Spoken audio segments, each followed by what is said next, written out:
ሰላም፣ እንኳን በደህና መጣችሁ። ዛሬ የምንመለከተው በጣም አስገራሚ ታሪክ ነው።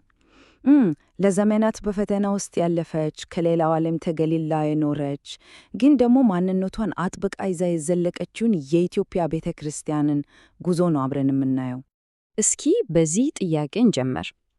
ከዓለማችን በጣም ጥንታዊ ከሆኑ የክርስቲያን መንግስታት አንዷ የትኛዋ ናት ብለን ብንጠይቅ መልሱ ምናልባት ብዙዎቹን ያስገርም ይሆናል። ኢትዮጵያ። አዎ ኢትዮጵያ። እንግዲህ ከዚህ እውነታ ተነስተን ነው ወደ ታሪኩ እምብርት የምንገባው። ያው ይሄ ተራ ታሪክ አይደለም። ይሄ ለዘመናት በተራሮች ተከለላ ከቀረው የክርስቲያን ዓለም ተነጥላ የራሷን የሆነ ልዩ ስርዓት፣ የራሷን ጥበብ፣ የራሷን ስነ መለኮት ያዳበረች ቤተ ክርስቲያን የመትረፍ ታሪክ ነው። እሺ እንግዲያው እስኪ ወደ መሰረቱ እንግባ። የኢትዮጵያ ኦርቶዶክስ ተዋሕዶ ቤተ ክርስቲያን ስንል ስሯ ምን ያህል ጥልቅ ነው? እንዴትስ ነው ይህን ልዩ መልክ የያዘችው? ተዋሕዶ የሚለው ቃል ራሱ አንድ መሆን ማለት ነው። እናም የቤተ ክርስቲያኗን መሰረታዊና ልዩ የሆነ ስነ መለኮታዊ አስተምህሮ ነው የሚያሳየው። እምነቱ በኢትዮጵያ ውስጥ ስር የሰደደው በሶስት ታላላቅ ምዕራፎች ነው ልንል እንችላለን። መጀመሪያ በሐዋርያት ዘመን፣ በመጀመሪያው መቶ ክፍለ ዘመን ማለት ነው። በሐዋርያው ፊልጶስ የተጠመቀው ኢትዮጵያዊው ጃንደረባ ወንጌልን ይዞ መጣ። ከዛ ደግሞ ዘልን አራተኛው መቶ ክፍለ ዘመን ላይ ፍሬምናጦስ ወይም አቡነ ሰላማ ተብሎ የመጀመሪያው ጳጳስ ሆነ። ይሄ ትልቅ ምዕራፍ ነበር። በመጨረሻም አምስተኛው መቶ ክፍለ ዘመን ላይ ከሶሪያ የመጡት 9 ቅዱሳን ገዳማዊ ሕይወትን አስፋፉ፣ ቅዱሳት መጻሕፍትን ተረጎሉ። በቃ እምነቱ በሀገሪቱ ውስጥ እንዲጸና ትልቅ መሰረት ጣሉ። እንግዲህ ይህ ሁሉ መሰረት ከተጣለ በኋላ ግን የመጀመሪያው ትልቅ ፈተና መጣ። ይህ ፈተና ደግሞ የኃያሉ የአክሱም መንግስት መዳከም ነበር። ታዲያ አክሱም ለምን ወደቀ? በርካታ ምክንያቶች ነበሩ። አንደኛ፣ የእስልምኛ ኃይሎች መነሳት የቀይ ባህርን የንግድ መስመር ያዙት። ይህ ደግሞ አክሱሙን ከንግድ ገበያ ውጭ ያደረጋት፣ ብቻዋን ቀረች ማለት ነው። ከዛ በተጨማሪ የአካባቢ መራቆት፣ የውስጥ አመጾች፣ የስልጣን ማዕከሉ ራሱ ከባህር ዳር ርቆ ወደ ደቡብ መሸሹ፣ እነዚህ ሁሉ ነገሮች ተደማምረው ያን ታላቅ መንግስት አዳከሙት። ይህ አባባል ሁኔታውን በደንብ ነው የሚገልጸው። አስቡት፣ ኢትዮጵያ ከቀሪው ዓለም ተገላ ለሚቀጥሉት 10 ምዕተ ዓመታት እንደ ታሸገ መጽሐፍ ሆና ኖረች። ይህ ማለት ከውጩ ዓለም ጋር የነበራት ግንኙነት ሙሉ በሙሉ ተቋረጠ። እንግዲህ ከዚህ የመገለል ዘመን በኋላ ታሪኩ ወደ ሌላ እጅግ አስገራሚ ምዕራፍ ይገባል። የውድመት እና ደግሞ የዳግም ልደት ዘመን። እናም ይህ ተዳክሞ የነበረው ግዛት በጉልበቱ ተንበረከከ። ይህ የታሪኩን አቅጣጫ ሙሉ በሙሉ የቀየረ ክስተት ነበር። በዚህ ወቅት መድረኩን የተቆጣጠረችው አስፈሪዋ ንግሥት ጉድት ነበረች። በትውፊት እንደሚነገረው ዓላማዋ በጣም ግልጽ ነበር። ክርስትናን ከኢትዮጵያ ምድር ስር መሠረቱን ነቅሎ መጣል፣ ለአንዴና ለመጨረሻ ጊዜ ማጥፋት።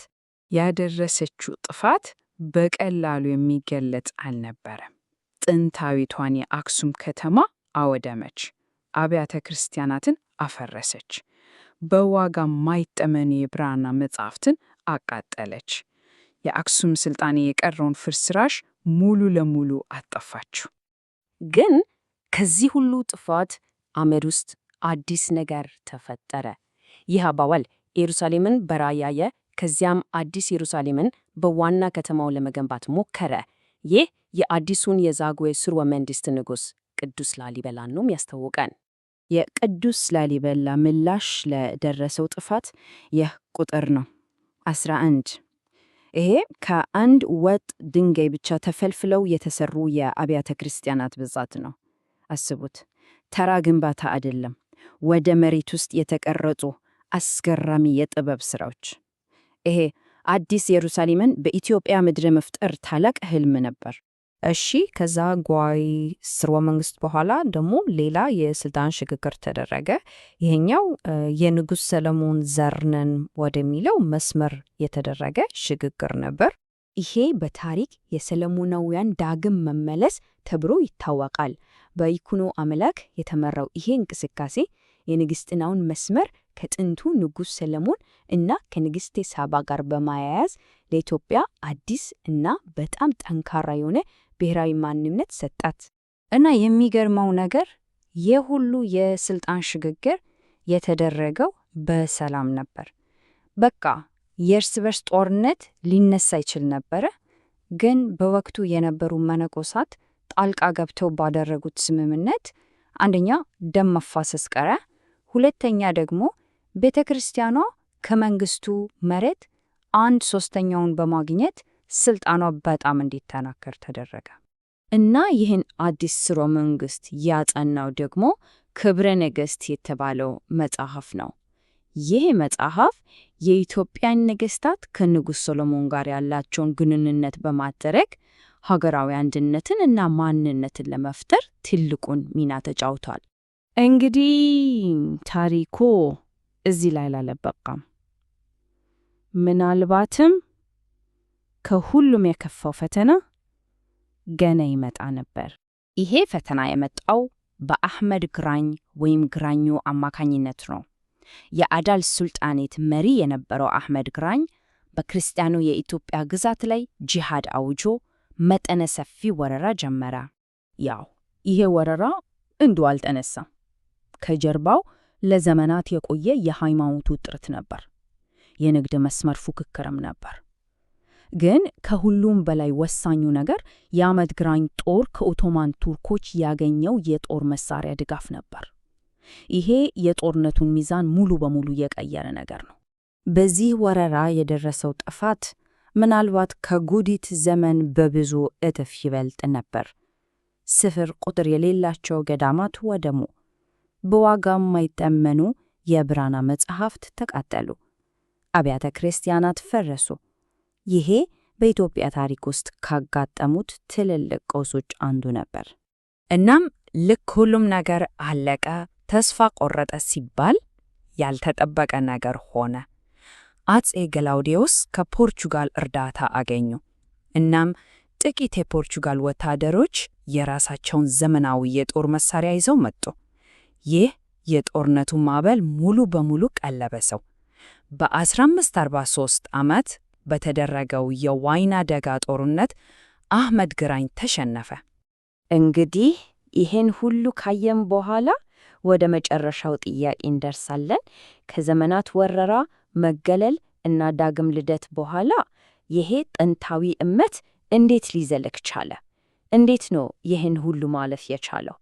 መልሱ ምናልባት በእምነት እና በብሔራዊ ማንነት መካከል ባለው በጣም ጠንካራና በማይበጠስ ገመድ ውስጥ ተደብቆ ይሆናል።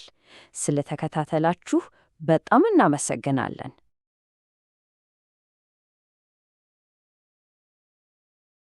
ሰላም።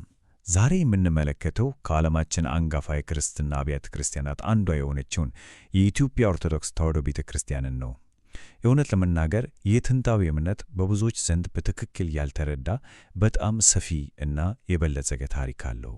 እናም ዛሬ ያንን ታሪክ ከትክክለኛ ምንጩ ለመረዳት እንሞክራለን። እሺ፣ እስቲ ወደዚህ ጉዳይ ተለቅ ብለን እንግባ። ውይይታችንን በአንድ መሠረታዊ ግን በጣም ወሳኝ በሆነ ጥያቄ እንጀምር። እሱም ታሪክን የሚጽፈው ማን ነው? ይህ ጥያቄ ለዛሬው አጠቃላይ እይታችን እንደ መነሻ ሆኖ ያገለግላል።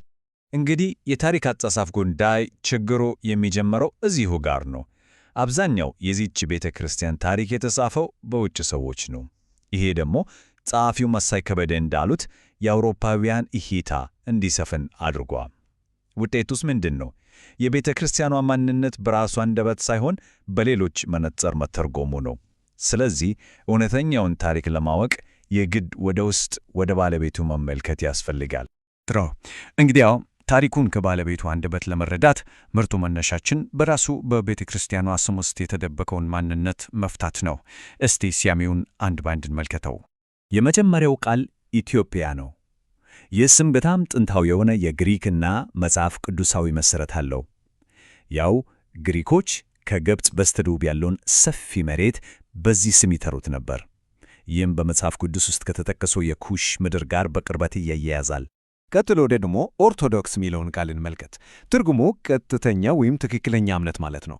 ይሄ የቤተ ክርስቲያኗ አስተምሮ ሐዋርያዊና ያልተበረዘ መሆኑን ያመለክታል።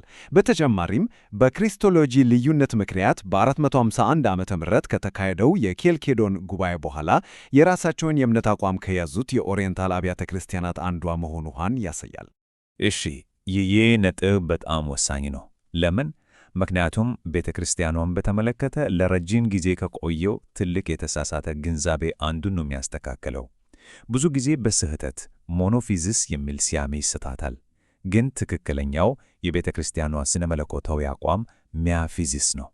ሚያፊዚስ የሚለው ጽንሰ ሐሳብ ክርስቶስ መለኮትና ሥጋ ሳይዋዋጡ ወይም ሳይቀላቀሉ ፍጹም በሆነ ሁኔታ ተዋህዶ አንድ የተዋህደ ባህሪ ሆኗል ይላል። ሌላኛው ገንዘባዊ ባህሪው በመለኮታዊው እንደተዋጠ አይነት አንድምታ አለው።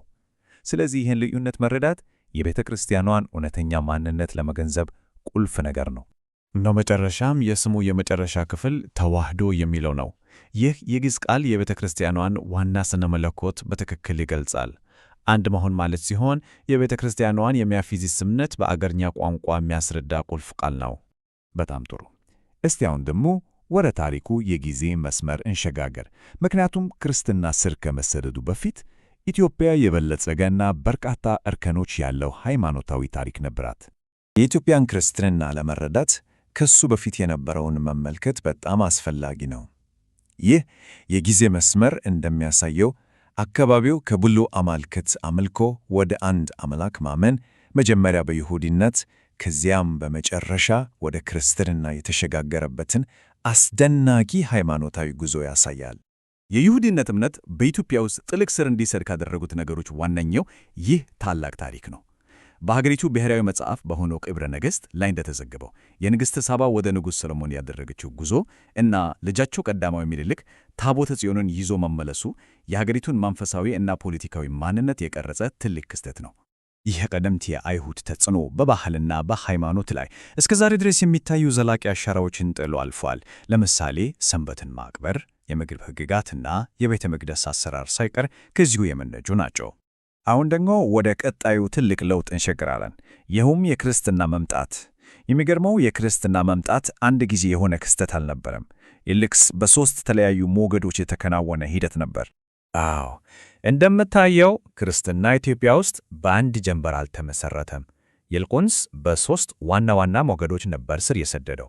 በመጀመሪያ በአንድ ግለሰብ ጥምቀት ተጀመረ፣ ቀጥሎም በመንግሥት ሃይማኖትነት ታወጀ እና በመጨረሻም የባህሉ ዋነኛ አካል የሆነ ተቋም ሆነ። ለዚህም ደግሞ ተጨባጭ የአርኪኦሎጂ ማስረጃ አለ። የንጉሥ ኢዛና ጽሑፎችና ሳንቲሞች የእርሱን ወደ ክርስትና መለወጥ በግልጽ ያሳያሉ። ይህም ደግሞ ለመንግሥቱ እጅግ ወሳኝ የለውጡ ምዕራፍ እንደነበረ ያረጋግጣል። እስቲ አሁን ታሪኩን ወደፊት እናንቀሳቀሱና አዲሱን የክርስትና እምነት የተቀበለው የአክሱም መንግሥት የተጸነኡ ጫፍ ላይ የደረሰበትን ዘመን እንመልከት። የአክሱም መንግሥት ኃያልነት ጫፍ ላይ በደረሰበት በዚህ ወርቃማ ዘመን ንጉሥ ካሌብ ቁልፍ መሪ ነበሩ። በእርሳቸው መሪነት አክሱም የቀይ ባህርን የንግድ መስመር በመቆጣጠር በወቅቱ ከነበሩት ታላቅ የዓለም ኃይሎች አንዷ ሆና ነበር። የንጉሥ ካሌብ ዝነኛ ገድል ደግሞ በደቡብ አረቢያ በደረሰባቸው መከራ ክርስቲያኖችን ለመታደግ ያደረጉት ዘመቻ ነው። ይህ ክስተት የፖለቲካ ኃይልና የሃይማኖት ማንነት በወቅቱ እንዴት እንደተዋሃዱ በደንብ ያሳያል። የዘጠኙ ቅዱሳን እጅግ ታላቅና ዘላቂ አስተዋጽኦ እዚህ ጋር በአጭሩ ይታያል። እነዚህ ቅዱሳን ለቤተ ክርስቲያኗ የባህልና የሥነ ጽሑፍ መሠረት ጥለዋል። መጽሐፍ ቅዱስን መተርጎማቸው፣ ምንኩስናን ማስፋፋታቸው እና ሥርዓት አምልኮን ማሳደጋቸው በእውነት ትልቅ ትርጉም አለው። ከዚህም መሠረት ላይ ታላቁ የባህል ሰው ቅዱስ ያሬድ ብቅ አለ። የኢትዮጵያ ቤተ ክርስቲያን የዜማ አባት በመሆን የሚታወቀው ያሬድ የቤተ ክርስቲያኗን ሥርዓት አምልኮ በዜማ በማዋብ በታሪክ ውስጥ የማይተካ ሚና ተጫውቷል። እሺ፣ አሁን ወደ ማጠቃለያው እየተቃረብን ነው። መጀመሪያ ላይ ታሪክን ማን ይተርካል ብለን ያነሳነውን ጥያቄ ከነዚህ ታሪካዊ እውነታዎች ጋር እናገናኘው። በመጨረሻም ወደ ጀመርንበት ጥያቄ እንመለስ።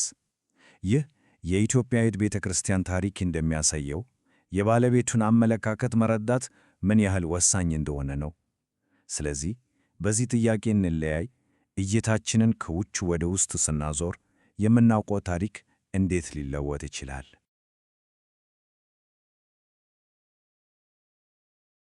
እንግዲህ ወደ ዝርዝር ውይይታችን እንኳን በደህና መጣችሁ። ዛሬ የምንዳስሰው በጣም ሰፊ እና ጥልቅ ታሪክ ያለው ርዕሰ ጉዳይ ነው። የኢትዮጵያ ኦርቶዶክስ ተዋሕዶ ቤተ ክርስቲያን ጥንታዊ ታሪክ። በጣም ሰፊ ርዕስ ነው። አዎ። ለዚህ ውይይት መነሻ ያደረግነው ኢኦተቤ ግርማ የሚል አንድ የትምህርት ሰነድ ነው። ዋና ዓላማውም ታሪኩን ከሀገር ውስጥ ወይም ከውስጥ አዋቂ እይታ አንጻር ለማቅረብ መሞከር ነው። እና ዛሬ የምንሞክረው የቤተ ክርስቲያኒቱን አመጣጥ፣ ቁልፍ ክስተቶች እና ልማዶቿን መፈተሽ ነው። ግን ውይይታችንን የምንጀምረው ምናልባት ባልተጠበቀ ቦታ ነው። ታሪክ እንዴት እንደሚጻፍ በሚለው ሐሳብ። ጥሩ መነሻ ነው። ምክንያቱም የማንን ታሪክ በማን አንደበት እንደምንሰማ መረዳት ለዚህ ርዕስ ወሳኝ ይመስለኛል። እስኪ ከዚህ ነጥብ ብንሳ።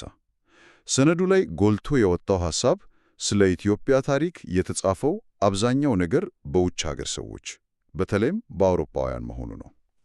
ይሄ ለምን ችግር ሊሆን ቻለ? በጣም ጥሩ ጥያቄ ነው። ሰነዱ ይህንን የአውሮፓ ማዕከላዊነት ይላለው። ዩሮሴንትሪዝም። አዎ፣ ዩሮሴንትሪዝም። ነገሩን ግልጽ ለማድረግ እንደ ኢዮብ ሉዶልፍና አውግስቶስ ዲልማን ያሉ ሰዎች የኢትዮጵያ ጥናት መሰራቾች ተብሎ ሲጠሩ ሰምቻለሁ ስማቸውን።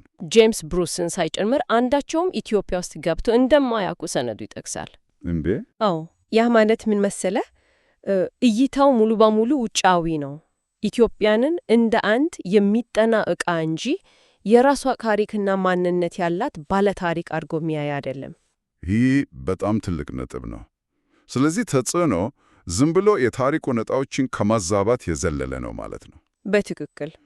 ማለት ኢትዮጵያውያን ስለ ራሳቸው ያላቸውን ግንዛቤ እስከ መቅረጽ ይደርሳል። በእርግጠኝነት ሰነዱ መሳይ ከበደን በመጥቀሱ የሚያነሳው ይህንን ነው። ያው ኢትዮጵያውያን ስለ ራሳቸው ማንነት ከውጭ ሰዎች እንዲማሩ ሲደረግ በራስ መተማመን ላይ አሉታዊ ተጽዕኖ ያሳድራል። እውነት ነው። ሰነዱ ይህንን አካሄድ ከውስጣዊ ወይም ኢትዮጵያዊ ታሪክ መዝገብ አያያዝ ጋር ያነጻጽረዋል። ለምሳሌ ዜና መዋዕሎች፣ ገድላት፣ የነገስታት ዝርዝሮች ነበሩ። ቆይ ግን አንድ ጥያቄ ላንሳ። እነዚህ የሀገር ውስጥ መዛግብትም የራሳቸው አድሎ አልነበራቸውም? ጥሩ ጥያቄ ነው። ለምሳሌ ዜና መዋዕሎች የንጉሱን ገናንነት ለማሳየት ስራቸውን አጋነው ያቀርባሉ። ገድላትም ያው ዓላማቸው ሌላ ነው። ልክ ነው። ልዩነቱ ያለው በአድሎ አይነት ላይ ነው። እሺ። አዎ፣ ዜና መዋዕሎች ነገስታቱን ያወድሷሉ፣ ገድላትም ቅዱሳንን ያከብራሉ። ነገር ግን የአድሎ የሚመነጨው ከራሱ ከህብረተሰቡ ውስጣዊ እሴቶች ነው። አሃ። ምን እንደሚያስደነቃቸው፣ ምን ዋጋ እንደሚሰጡት ነው የሚያሳየው። የአውሮፓ ማዕከላዊነት ግን ከውጭ የመጣ መነጽር ነው። የኢትዮጵያን ታሪክ የሚለካው በራሱ የአውሮፓ መስፈርቶች ነው። ገባኝ። አሁን በጣም ግልጽ ሆነልኝ። እንግዲህ ይህንን የታሪክ አጻጻፍና የትርጓሜ ጉዳይ ስናነሳ ኢትዮጵያ የሚለው ስም እሱ ራሱ አከራካሪ ነው። አዎ። እስኪ ከዚሁን ጀምር። የስሙ ትርጉም እንዴት አከራካሪ ሆነ? በጣም አስገራሚ ታሪክ አለው። በስፋት የሚታወቀውና ያው ትምህርት ቤትም የተማርነው መነሻው ከግሪክ ቃል እንደሆነ ነው። አይቶስ እቃጥላለሁና ኦፕስ ፊት፣ የተቃጠለ ፊት። አዎ፣ የተቃጠለ ፊት ማለት ነው። ሄሮዶተስ ከግብጽ በስተደቡብ ያሉትን ሕዝቦች በሙሉ ለመግለጽ የተጠቀመበት ቃል ነው። ይህንን ትርጉም ሁላችንም እናውቀዋለን፣ ግን ትንሽ አሉታዊ አንድምታ ያለውም ይመስላል። ልክ ነው። ለዚህ ነው ሰነዱ ላይ ሌሎች አማራጭ እይታዎች የቀረቡት። ለምሳሌ አንደኛው ከግዕዙ መጽሐፍ አክሱም የሚገኝ ትውፊት ነው።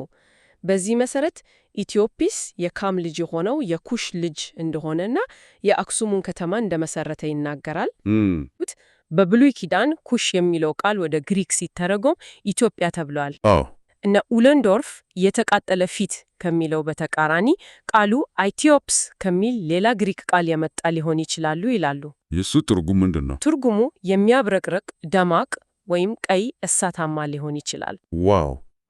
የሙሉ ለሙሉ አዲስ እይታ ነው። በጣም የተለየ ነው። የተቃጠለ ፊት ከሚለው ይልቅ የሚያብረቀርቅ ፊት የሚለው እጅግ አዎንታዊ ነው። ይሄ ራሱ ስለ ታሪክ ትርጓሜ ያነሳነውን ሐሳብ ያጠናክርልናል። ከዚሁ ጋር በተያያዘ ኦርቶዶክስና ተዋሕዶ የሚሉትን ቃላት እንመልከት። እሺ፣ ኦርቶዶክስ ቀጥተኛ የግሪክ ቃል ነው። ኦርቶ ቀጥተኛ እና ዶክሳ እምነት። ትክክለኛ እምነት። አዎ፣ ቀጥተኛ ወይም ትክክለኛ እምነት። ተዋህዶ ግን የቤተ ክርስቲያኗን ልዩ ስነ መለኮታዊ መሰረት የሚገልጽ የግዕዝ ቃል ነው።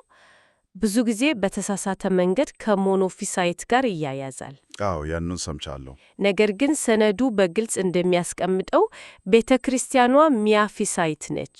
ይሄ በጣም ወሳኝ ግን ብዙ ጊዜ የማንረዳው ልዩነት ነው። እስኪ በቀላሉ እንዲገባን አድርገሽ አስረጂኝ። በሞኖ እና በሚያ መካከል ያለው ልዩነት ምንድን ነው? እሺ፣ ሞኖ የሚለው የግሪክ ቅድመ ቅጥያ ብቻ ወይም ነጠላ የሚል ትርጉም አለው። ሞኖፊሳይት ማለት ክርስቶስ አንድ ነጠላ ባህሪ ብቻ ነው ያለው ብሎ ማመን ነው። እሺ። ሚያ ግን አንድ የሆነ ድብልቅ ወይም አንድ የተዋሃዳ የሚል ትርጉም አለው። ቤተ ክርስቲያኗ የምትከተለው የቅዱስ ቄርሎስን ሚያፊሳይት አስተምሮ ነው። ይህም የክርስቶስ መለኮታዊና ስጋዊ ባህሪያት ሳይቀላቀሉ፣ ሳይላዩና ሳይለወጡ ፍጹም በሆነ ሁኔታ አንድ ሆኑ። በትክክል። ተዋህዶ የሚለው ግዕዝ ቃል የዚህን አንድ መሆን ፍጹምነት የሚገልጽ የሀገር ውስጥ ቃል ነው። በጣም ግልጽ ነው። እንግዲህ ወደ ክርስትና ከመምጣታችን በፊት የነበረው አካባቢ ሃይማኖታዊ ገጽታ ምን ይመስል ነበር? ሰነዱ ስለ ጣዖት አምልኮ ይጠቅሳል። አዎ፣ በወቅቱ በተለይ ከደቡብ አረቢያ ከመጡ የሳባውያን ስደተኞች ከፍተኛ ተጽዕኖ ነበር። እነሱም የሰማይ የምድር እና የባህር አማልክትን ያመልኩ ነበር። እንደነማን ያሉ? ሰነዱ ላይ እንደ አስታር፣ አልሙቃ የጨረቃ አምላክ ያሉ አማልክት ተጠቅሰዋል። የአክሱም ነገሥታትም ማህረም የሚባል የጦርነት አምላክ እንደነበራቸው ይገልጻል። የእባብ አምልኮም እንደነበረ ሰምቻለሁ። አዎ፣ እሱንም የሚያሳዩ የአርኪኦሎጂ ማስረጃዎች ተገኝተዋል። እዚህ ላይ ነው ታሪኩ ይበልጥ አስገራሚ የሚሆነው። ከአያሌ አማልክት አምልኮ ወደ አንድ አምላክ እምነት የተደረገው ሽግግር በቀጥታ ወደ ክርስትና ሳይሆን በአይሁድነት በኩል ነበር። ልክ ነው። ይህ እንዴት ሊሆን ቻለ? የዚህ መሰረታዊ ታሪክ ምንጩ ክብረ ነገሥት ነው። ታሪኩ የንግሥተ ሳባና የንጉሥ ሰሎሞን ነው። ንግሥቲቱ የሰሎሞንን ጥበብ ለመስማት ወደ ኢየሩሳሌም ትሄዳለች። አዎ። ሲመለሱ ቀዳማዊ ምኒልክን ጸንሳ እንደነበር ይነገራል።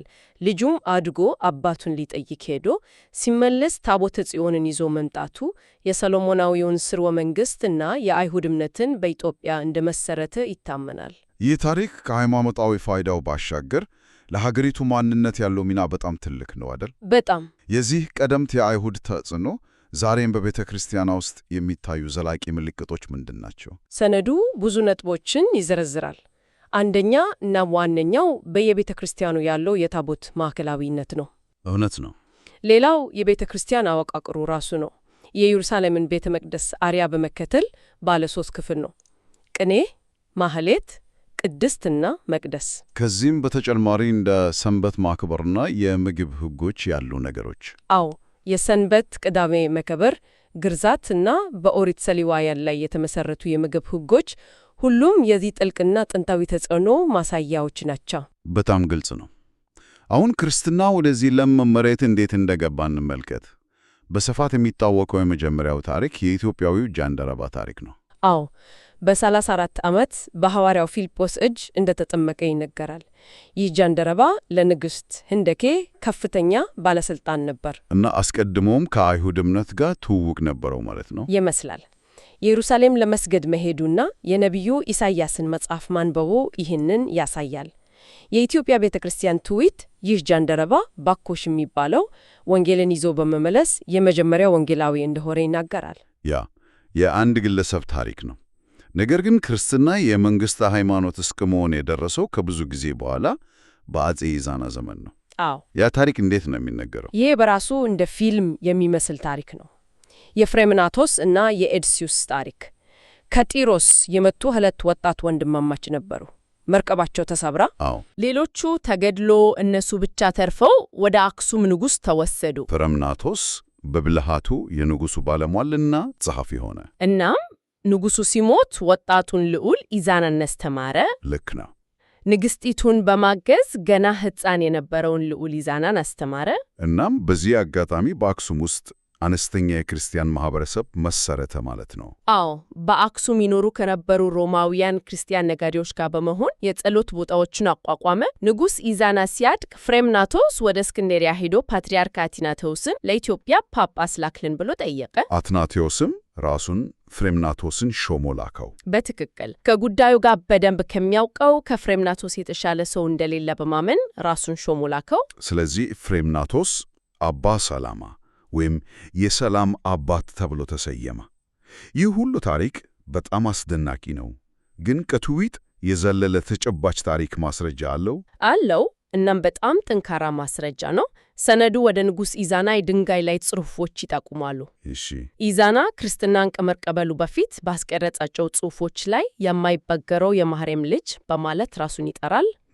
ክርስትናን ከተቀበለ በኋላ በተጻፉት ላይ ግን ይህ ሙሉ ለሙሉ ይቀየራል። ጽሑፎቹ የሚጀምሩት በእግዚአብሔር አብ ወልድና መንፈስ ቅዱስ ኃይል። በጣም ትልቅ ለውጥ ነው። አዎ፣ ከአረማዊ አምላክ ስም ወደ ሥላሴ ስም የተደረገው ይህ ግልጽ ሽግግር ማያዳግም ማስረጃ ነው። ክርስትና የመንግሥት ሃይማኖት ከሆነ በኋላ እምነቱ ይበልጥ ስር እንዲሰድ ያደረገው ቀጣዩ ትልቅ ክስተት የተሰዓቱ ቅዱሳን መምጣት ነው። ልክ ነው። ስለ እነሱ ምን ሊነግሩን ይችላሉ? ተስዓቱ ቅዱሳን በ480 ዓመተ አካባቢ ወደ አክሱም የመጡ የመነኮሳት ቡድን ናቸው። ከሮም ግዛት ተለያዩ ክፍሎች እንደ ሶሪያና ቁስጥንጥንያ ከመሳሰሉ ቦታዎች የመጡ ናቸው። ሚያፊሳይት መነኮሳት ነበሩ ማለት ነው። አዎ፣ ከኬልቄዶን ጉባኤ በኋላ ከታላቁ መከፋፈል ጋር ተያይዞ የወጡ እንደሆኑ ይታመናል። መምጣታቸው ለቤተ ክርስቲያኗ እድገት ትልቅ መመንጠቅ ነበር። ያበረከቱት አስተዋጽኦ ምን ያህል ሰፊ ነበር? በጣም ግዙፍ ነበር። በ3 ዋና ዋና ዘርፎች ልንከፍለው እንችላለን። አንደኛ፣ ገዳማዊ ሕይወትን አስፋፉ። እንደ ደብረ ዳሞ ያሉ ታላላቅ ገዳማትን መሰረቱ። አዎ። ሁለተኛ፣ የግዕዝ ቋንቋን ለሃይማኖታዊ አገልግሎት እንዲዳበር ወሳኝ ሚና ተጫውተዋል። ስለ መጽሐፍ ቅዱስ ትርጉምስ ያ ትልቁ አስተዋጽኦቸው ነው ይባላል? በፍጹም። ያ ምናልባትም ትልቁና ዘላቂው አስተዋጽኦቸው ነው። ግሪክና ሶርያኛን ጠንቅቀው ያውቁ ስለነበር መጽሐፍ ቅዱስን ሙሉ በሙሉ ወደ ግዕዝ ተረጎሙ። ይህ እምነቱ በሀገር ውስጥ ቋንቋና ባህል ስር እንዲሰድ ትልቅ አስተዋጽኦ አድርጓል ማለት ነው። በጣም ከደቀ መዛሙርቶቻቸውም መካከል በጣም ታዋቂው ቅዱስ ያሬድ ይገኝበታል። በዚህ አክሱም ከፍተኛ ዘመን የነበሩ 2 ታላላቅ ሰዎችን እናሳ። አንደኛው ንጉሥ ካሌብ ነው። ኖዋስ የተባለ ገዢ ወደ አይሁድ እምነት ተለውጦ ክርስቲያኖችን በሽደት ያሳድድ ነበር እና ካሌብ ጣልቃ ገባ። አዎ፣ ይህን ሲሰማ ታላቅ ጦር ይዞ ባህር ተሻግሮ ድል በማድረግ ክርስቲያኖችን ታድጓል። ይህም ድርጊቱ የእምነት ተከላካይ የሚል ስም አስገኝቶለታል። ከዚህ ዘመቻ በኋላ ዙፋኑን እንደተወ ሰነዱ ላይ ተጠቅሷል። አዎ፣ ትውፊት እንደሚለው ከዘመቻ ሲመለስ ዘውዱን በኢየሩሳሌም ለቅዱስ መቃብር ሰጥቶ በቀሪው ሕይወቱ በአባ ጰንጠሌዎን ገዳም ገብቶ መነና። የሚገርም ነው። ሌላኛው ታላቅ ሰው ደግሞ የኢትዮጵያ የዜማ አባት ቅዱስ ያሬድ ነው። የእሱ ታሪክ በጣም አስተማሪ ነው። በልግድ ያሬድ ከተሳቱ ቅዱሳን አንዱ ደቀ መዝሙር ነበር። መጀመሪያ ላይ ግን ትምህርት በምንም መልኩ አይገባውም ነበር። አዎ፣ የትሉን ታሪክ ሰምቻለሁ። ልክ ነው። ተስፋ ቆርጦ ዛፍ ስር አረፍ ብሎ አንዲት ትል ዛፍ ላይ ለመውጣት ደጋግማ ስትሞክር ይመለከታል። ብዙ ጊዜ ትወድቃለች፣ ግን ተስፋ ሳትቆርጥ ደጋግመው በመሞከር በመጨረሻ ትሳካለታለች። እናም ያ ጽናትን አስተማረው። በትክክል ይህች ትል ይህን ያህል ከጸናች እኔ እንዴት ተስፋ ቆርጣለሁ ብሎ ወደ መምህሩ ይመለሳል። ከዚያም በኋላ ደጓ የተባለውን የዜማ መጽሐፍ እንደደረሰና ዛሬም የምንጠቀምባቸውን 3ቱን የዜማ አይነቶች እንደፈጠረ ይታመናል። እሺ፣ ይህንን ሁሉ ሰፊ ታሪክ ጠቅለል ስናድርጎ ከዛሬው ውይይታችን ምን ትልቅ ምስል ይዘን መውጣት እንችላለን? ታሪክ እንዴት እንደሚጻፍ ከመጠየቅ ጀመረን። በጥንታዊ የአይሁድ እምነት ተጽዕኖች በኩል አልፈን በፍሬምናጦስ፣ በተስዓቱ ቅዱሳን፣ በንጉሥ ካሌብና በቅዱስ ያሬድ አማካኝነት የተቀረጸ ልዩ የኢትዮጵያ ክርስትና እንዴት እንደተመሰረተ ተመልክተናል። እና ይሄ ጥንታዊ ታሪክ ያለፈ ነገር ብቻ አይደለም። በፍጹም የተዋህዶ አስተምህሮና የቅዱስ ያሬድ ዜማዎች ዛሬም የኢትዮጵያን ማንነት የሚቀርጹ ሕያው ትውፊቶች ናቸው። ለአድማጫችን አንድ ማሰላሰያ ነጥብነቶ ውይይታችንን የጀመርነው የኢትዮጵያን ታሪክ ከውስጥ አዋቂ እይታ መመርመር እንደሚያስፈልግ በማንሳት ነበር። ነገር ግን ስንመለከት እንደ ኦርቶዶክስ ያሉ የግሪክ ቃላት፣ እንደ ተሰዓቱ ቅዱሳን ያሉ የሶሪያ መነኮሳት፣ የግብፅ ቤተ ክርስቲያን ግንኙነት ሁሉም ከውጭ የመጡ ተጽዕኖዎች ናቸው። እውነት ነው። ታዲያ እውነተኛው ጥያቄ ምናልባት ሙሉ በሙሉ የውስጥ አዋቂ ታሪክ መፈለግ ላይሆን ይችላል። ይልቁንስ የኢትዮጵያ ሊቃውንት እነዚህን ሁሉ የውጭ ተጽዕኖዎች ወስደው የራሳቸው የሆነ ልዩ እና በአይነቱ ለየት ያለ ነገር እንዴት ሊፈጥሩ ቻሉ? በጣም ጥሩ ጥያቄ ነው። እነዚህን የውጭ ግብአቶች ወስዶ እንዲህ ያለ ልዩ የኢትዮጵያ ጣዕም ያለው ነገር ለመስራት ያስቻለው ያ የፈጠራ ብልሃት ምንድን ነው? ሰላም። ዛሬ የምንገባበት ጉዳይ በጣም ስሱ እና እውነት ለመናገር ወሳኝ ነው። ስለ ኢትዮጵያ ታሪክ ነው የምናወራው። ግን ታሪኩ ላይ ብቻ ሳይሆን ታሪኩን ስለሚተርኩት ሰዎችና ስለሚጠቀሙበት ዘዴ ጭምር ነው። ታሪክ ለምን እንዲህ የጦፈ የክርክር መድረክ ሆነ የሚለውን ጥያቄ ነው ከቀረቡልን ምንጮች አንጻር የምንፈተሸው። በጣም ወሳኝ ጥያቄ ነው። በእጃችን ላይ ያሉትን ምንጮች ላስታውቅ። አንደኛው በቅርቡ የታተመ አንድ ጥናታዊ ጽሑፍ ነው። በኢትዮጵያ ፖለቲካ ውስጥ ያሉትን ተፎካካሪ የታሪክ አመለካከቶች ይተነትናል። እሺ። ሁለተኛው ደግሞ በጣም ወደ ኋላ ወደ 19ኛው ክፍለ ዘመን ወስዶን በአውሮፓ ውስጥ ኢትዮጵያ ጥናት እንዴት እንደተጀመረ የሚያሳየን ጥናት ነው። በጣም የሚገርም ነው። ሶስተኛው ደግሞ ያው ለዚሁ የትምህርት ዘርፍ የተዘጋጀ ዩኒቨርሲቲ የኮርስ ማስታወቂያ ነው። የዛሬው ተልኳችን እነዚህን ሁሉ አገጣጥመን ታሪክ በኢትዮጵያ ውስጥ ለምን ከጥናት ባለፈ የፖለቲካና የማንነት ጥያቄ እንደሆነ መረዳት ነው። እስኪ እንጀምር። የመጀመሪያው ጽሑፍ በቀጥታው ወደ ዋናው ግጭት ነው የሚያስገባን። የኢትዮጵያን ፖለቲካ ልሂቃን በሁለት ትልልቅ ተቃራኒ ጎራዎች ይከፍላቸዋል። በአንድ በኩል ኢትዮ ብሔርተኞች ወይም ፓን ኢትዮጵያኒስቶች ሲል፣ በሌላ በኩል ደግሞ የብሔር ብሔረሰብ ብሔርተኞች በማለት ያስቀምጣቸዋል። እስኪ ይህንን ፈትሸው። የልዩነታቸው መነሻ ምንድን ነው? የልዩነቱ መሰረት የኢትዮጵያ ፈጣተር ታሪክ ላይ ነው። በተለይም በ19ኛው ክፍለ ዘመን መጋባደጃ ላይ ስለተከናወነው ነገር አላቸው ትርጓሜ ፍጹም የተለያየ ነው። እሺ። የኢትዮ ብሔርተኛው ወገን ኢትዮጵያ የ3000 ዓመታት ታሪክ ያላት ከአክሱም ስልጣኔ ጀምሮ ያለማቋረጥ የዘለቀች አንድ ወጥ አገር ናት የሚል ጠንካራ መከራከሪያ ያቀርባል። ስለዚህ ትኩረታቸው ቀጣይነት፣ አንድነትና የጥንታዊ ስልጣኔ ላይ ነው ማለት ነው። በትክክል በታሪክ ቀጣይነት፣ በባህላዊ ትስስር እና በክቡር ያለፈ ታሪክ ላይ ነው የሚያተኩሩት። ምንጩ ላይ እንደተጠቀሰው የራሳቸውን ትርክት እንደ ዋና ትርክት እንደ ገለልተኛ ሳይንሳዊ እና ብቸኛው ትክክለኛ ታሪክ ነው የሚቆጥሩት። ሌላ ማንኛውም ትርክት ይህንን ለማዛባት የሚደረግ ሙከራ እንደሆነ ነው የሚመለከቱት። እሺ፣ በሌላኛው ወገንስ ያለው አመለካከት ምንድን ነው? የብሔር ብሔረሰብ ብሔረተኞቹ ይህንን የ3000 ዓመት ታሪክ አይቀበሉትም። በፍጹም አይቀበሉትም። እነሱ በበኩላቸው ዛሬ የምናውቃት ዘመናዊት ኢትዮጵያ የቅርብ ጊዜ ውጤት ናት ይላሉ። የቅርብ ጊዜ? አዎ። የተመሰረተችም በሰሜኑ የአቢሲኒያ ማለትም የአማራና የትግራይ ኃይሎች በደቡብ በምዕራብ እና በምስራቅ ህዝቦች ላይ በፈጸሙት ወረራ እና ቀኝ ግዛት ነው ብለው ይሞግታሉ። እንዲያውም የመስፋፋት በአውሮፓ ቀኝ ገዦች የጦር መሳሪያ ድጋፍ ጭምር የተከናወነ እንደሆነም ይጠቅሳሉ። ስለዚህ አንደኛው ወገን ጥንታዊና አንድ የሆነች ሀገር ሲል፣ ሌላኛው ደግሞ በ19ኛው ክፍለ ዘመን በወረራ የተፈጠረች የቀኝ ግዛት ውጤት እያለ ነው። ልዩነቱ ከመሰረቱ ነው ማለት በጣም ጥልቅ ልዩነት ነው። ጽሑፉ ላይ እንዳየሁት ኢትዮ ብሔርተኞቹ ሌላኛውን ወገን በከባድ ነገር ይከሳሉ። ታሪክን ለማፍረስ ፖስት ሞደርኒዝም የሚባል ፍልስፍና ይጠቀማሉ ይላሉ። ልክ ነው። ይህ በጣም ወሳኝ ነጥብ ነው። የብሔር ብሔረሰብ ብሔርተኞችን አመለካከት እንደ አደገኛ ሙከራ ነው የሚያዩት። አደገኛ? ሀገርን ለመበታተን እና ታሪክን ለወቅታዊ የፖለቲካ ፍጆታ እንደገና ለመጻፍ የሚደረግ ጥረት አድርጎ ይወስዱታል። በተለይም በ1960ዎቹ የተማሪዎች ንቅናቄ ወቅት እንደ ማርክሲዝም ያሉ ባዕድ ርዕዮተ ዓለሞች ተጽዕኖ እንዳለበት ይናገራሉ። ምንጩ ላይ እንደተጠቀሰው የራሳቸውን የታሪክ ትርክት እንደ የተጠናቀቀ ፕሮጀክት ነው የሚመለከቱት፣ ሊከለስ እና ሊቀየር የማይችል ጽኑ ነገር አድርገው። ይህ በጣም ጠንካራ አቋም ነው። በሌላ በኩል ያሉት የብሔር ብሔረሰብ ብሔርተኞች ይህንን የተጠናቀቀ ታሪክ ለምን አይቀበሉትም? ዋነኛ ክፍተቱ ምንድን ነው ይላሉ? ምንጩ በተለይ የኦሮሞን ብሔርተኞች ቅሬታ ያነሳል አይደል? አዎ፣ በስፋት ያነሳል። ዋናው ክርክራቸው ይህ ዋና ትርክት የሚባለው ታሪክ ሁሉን ያላካተተና አድላዊ መሆኑ ነው። አድላዊ ትኩረቱ በሙሉ በሰሜኑ የሴማዊ ቋንቋ ተናጋሪ ሕዝቦች ታሪክ፣ ሃይማኖትና ባህል ላይ ብቻ እያተኮረ ነው ይላሉ። ደቡብን በተለይ እንደ ኦሮሞ ያሉ ኩሻዊ እና ሌሎች ሴማዊ ያልሆኑ ሕዝቦችን ታሪክ እንደሌላቸው አድርጎ ይቆጥራል።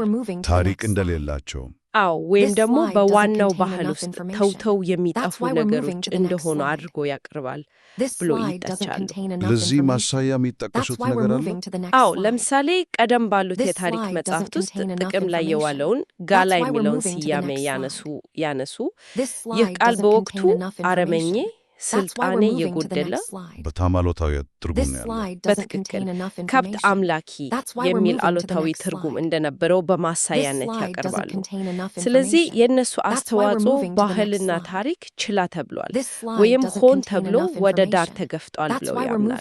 ስለዚህ የሚጠይቁት የታሪክ ቅለሳን ብቻ አይደለም ማለት ነው? አይደለም። የተገለሉትን ድምጾች የሚያካትት አዲስ የታሪክ አጻጻፍ ወይም ኒው ሂስቶሪሲዝም እንዲኖር ነው የሚፈልጉት። እሺ፣ እነዚህ ሁለት ትርክቶች በሀገር ውስጥ በፖለቲካ ልሂቃን መካከል ሲንቀሳቀሱ እንመለከታለን። ነገር ግን ምንጩ እንደሚነግረን እነዚህ አስተሳሰቦች ከባዶ አልተነሱ።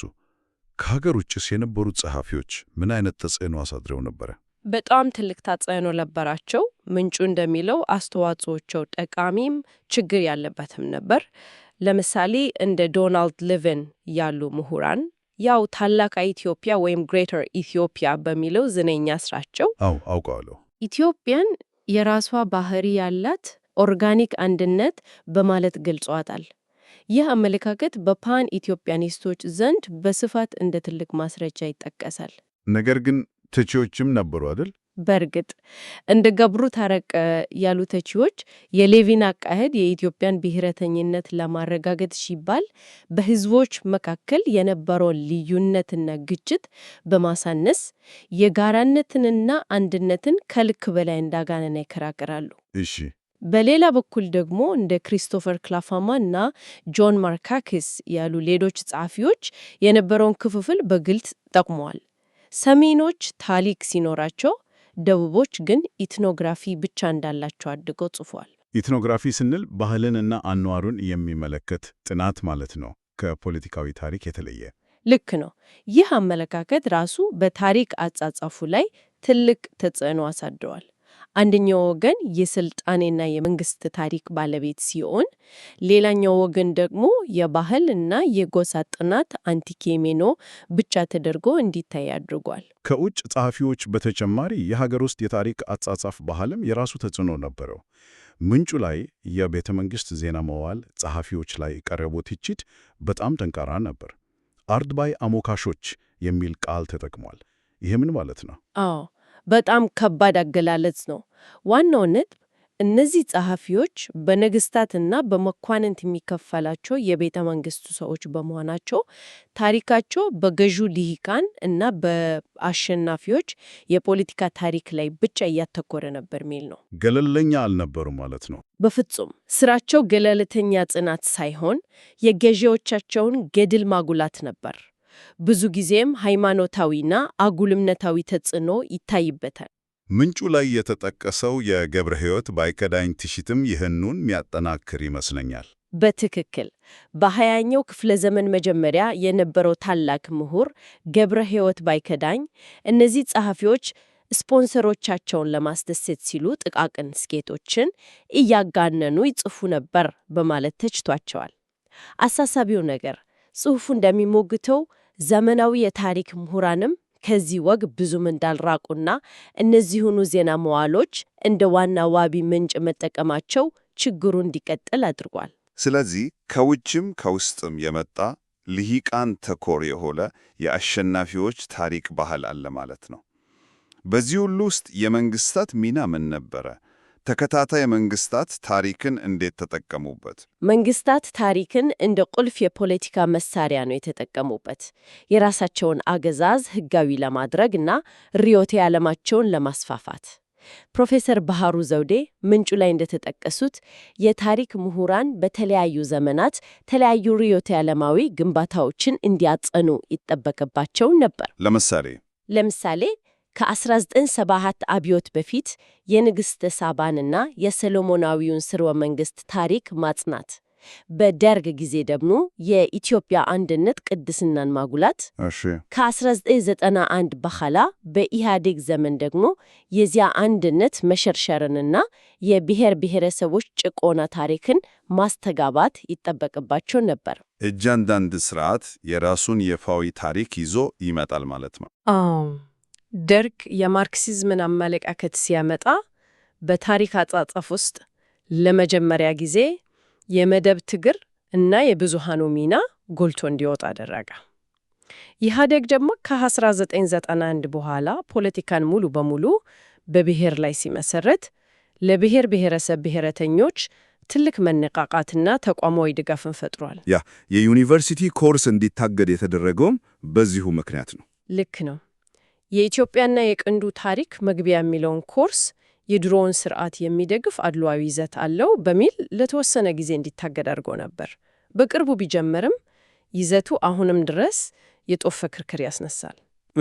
እዚህ ላይ ነው ነገሩ ይበልጥ ውስብስብ እና ትኩረት የሚስብ የሆነው። ሌላኛው ምንጫችን ከነዚህ የቅርብ ጊዜ የፖለቲካ ክርክሮች በጣም ወደ ኋላ ይወስደናል፣ ወደ 17ኛው ክፍለ ዘመን። ስለ አንድ ጀርመናዊ ምሁር ሂዮብ ሉዶልፍ ይነግረናል። ይህ ሰው በአውሮፓ የዘመናዊ የኢትዮጵያ ጥናት መስራች ተብሎ ነው የሚታወቀው። በፕሮፌሰር ሽፈራው በቀለ የተዘጋጀው ጽሑፍ የሉዶልፍን ሀብታምነት ተስኖ ነው የሚያሳየው። ሉዶልፍ ኢትዮጵያን ሄዶ ባይዋቃትም በሮም ከአንድ ኢትዮጵያዊ ምሁር መነኩሴ አባ ጎርጎሪዮስ ጋር ተዋውቆ በቅርበት ይሰራ ነበር። መረጃ ሰጪው እሳቸው ነበሩ ማለት ነው። በትክክል ዋነኛ የመረጃ ምንጮና ስለ አማርኛና ግዕዝ ቋንቋዎች ያስተማሩት ሰው ነበሩ። በዚህ ትብብር ላይ ተመሰረቶ በ1691 ሉዶልፍ አዲስ የኢትዮጵያ ታሪክ የተሰኘ መጽሐፍ አሳተመ። ይህ መጽሐፍ ለብዙ መቶ ዓመት በአውሮፓ ስለ ኢትዮጵያ እንደ ዋነኛ የመረጃ ምንጭ ሆኖ አገልግሏል። ይህ መጽሐፍ የኢትዮጵያን ገጽታ በአውሮፓውያን ዘንድ እንዴት ቀረጸው? ምን አይነት ተጽዕኖ አሳደረ? ጥናታዊ መሰረት ጥሏል። ነገር ግን ምንጩ እንደሚሞግተው የኢትዮጵያን እውነታ በአውሮፓውያን እይታና መነጽር ትርጉም ሆኖ ያቀረበው። ለምሳሌ ኢትዮጵያን እንደ ግዛት ወይም ኤምፓየር መግለጹ ነው። ግዛት? አዎ። ሉዶልፍ በወቅቱ በነበሩ የኢየሱሳውያን ሚስዮናውያን ጽሑፎችና በመካከለኛው ዘመን ስለ ፕሬስተር ጆን በተነገረው አፈ ታሪክ ተጽዕኖ ስር ሆኖ ኢትዮጵያን በንጉሠ ነገሥት ወይም ኤምፐረር በሚመራ ብዙ መንግስታትን ባከፈች ግዛት እንደሆነች አድርጎ አቅርቧል። ቆይ ይሄ ማለት ንጉሠ ነገሥት የሚለው ማዕረግ ራሱ ጥንታዊ የኢትዮጵያ መጠሪያ ላይሆን ይችላል ያል ነው። ምንጩ ያመለከተው ያንን ንጉሠ ነገሥት የሚለው ማዕረግ ጥንታዊ ሳይሆን በዚያን ወቅት በኢየሱሳውያን ግፊት የተጀመረ ሊሆን እንደሚችል ይጠቁማል። ዓላማውም የኢትዮጵያ ነገሥታትን ከአውሮፓ ንጉሠ ነገሥታት ጋር እኩል አድርጎ ለማቅረብ ነበር። ለዲፕሎማሲያዊ ግንኙነት እንዲመች። ልክ ነው። የሉዶልፍ ሥራ ይህንን አጠራር ጥናታዊ ሕጋዊነት እንዲያገኝ እና እንዲጸና አድርጎታል። በጣም የሚገርም። ሁለተኛው ስነትም ምንድን ነው? ሁለተኛውና ምናልባትም ከዚህ የበለጠ የሚገርመው የይሁዳ አንበሳ አርማ ጉዳይ ነው። የይሁዳ አንበሳ አርማ የንጉሣዊው ሥርዓት ዋና ምልክት ነው። ልክ ነው። በ20ኛው ክፍለ ዘመን በኢትዮጵያ ንጉሣዊ አገዛዝ በስፋት ጥቅም ላይ የዋለው የይሁዳ ነገድ አሸናፊ አንበሳ አርማ እንደ እውነቱ ከሆነ ለሉዶልፍ የ1683 ካርታ የተዘጋጀ ዲዛይን ነበር። አንድ ጊዜ ቆይ፣ ይሄ ማለት በገንዘባችን ላይ በታሪካዊ ሰንደቆች ላይ የምናየው የይሁዳ አንበሳ ምልክት የኢትዮጵያ የሺህ ዘመናት ታሪክ አካል ሳይሆን ለ17ኛው ክፍለ ዘመን የአውሮፓ ካርታ የተሳለ ንድፍ ነው እያልን ነው። ምንቹ የሚያቀርበው መከራከሪያ ይህንን ነው። ይሄ አመለካከትን ሙሉ በሙሉ የሚቀይር እውነታ ነው። አዎ፣ ይህ በአውሮፓውያን የተቀረጸ አርማ ከካቶሊክ ቤተ ክርስቲያን ጋር ተያያዥነት ያለው መስቀል የያዘ ሆኖ ቀስ በቀስ ወደ ኢትዮጵያ እንዴት እንደገባና በመጨረሻም እንደ ዳግማዊ ምኒልክ እና ቀዳማዊ ኃይለ ሥላሴ ባሉ ነገስታት እንደ ጥንታዊ ብሔራዊ ምልክት ተደርጎ እንደተወሰደ ይተነተናል። የታሪክ ተመራማሪዎች የተፈጠረ ትውፊት ወይም ኢንቨንሽን ኦፍ ትራዲሽን የሚሉት ነገር ግልጽ ምሳሌ ነው። ይህ አስደናቂ ነው። ስለዚህ የኢትዮጵያ ማንነት ዋና ቃል ናቸው ብለን የምናስባቸው ምልክቶችና ማዕረጎች እንዲህ ያለ ውስብስብ የውጭ ተጽዕኖ አላቸው ማለት ነው። ጽሑፉ ስለ መንግሥት አወቃቀርም ተመሳሳይ ነገር ይጠቅሳል።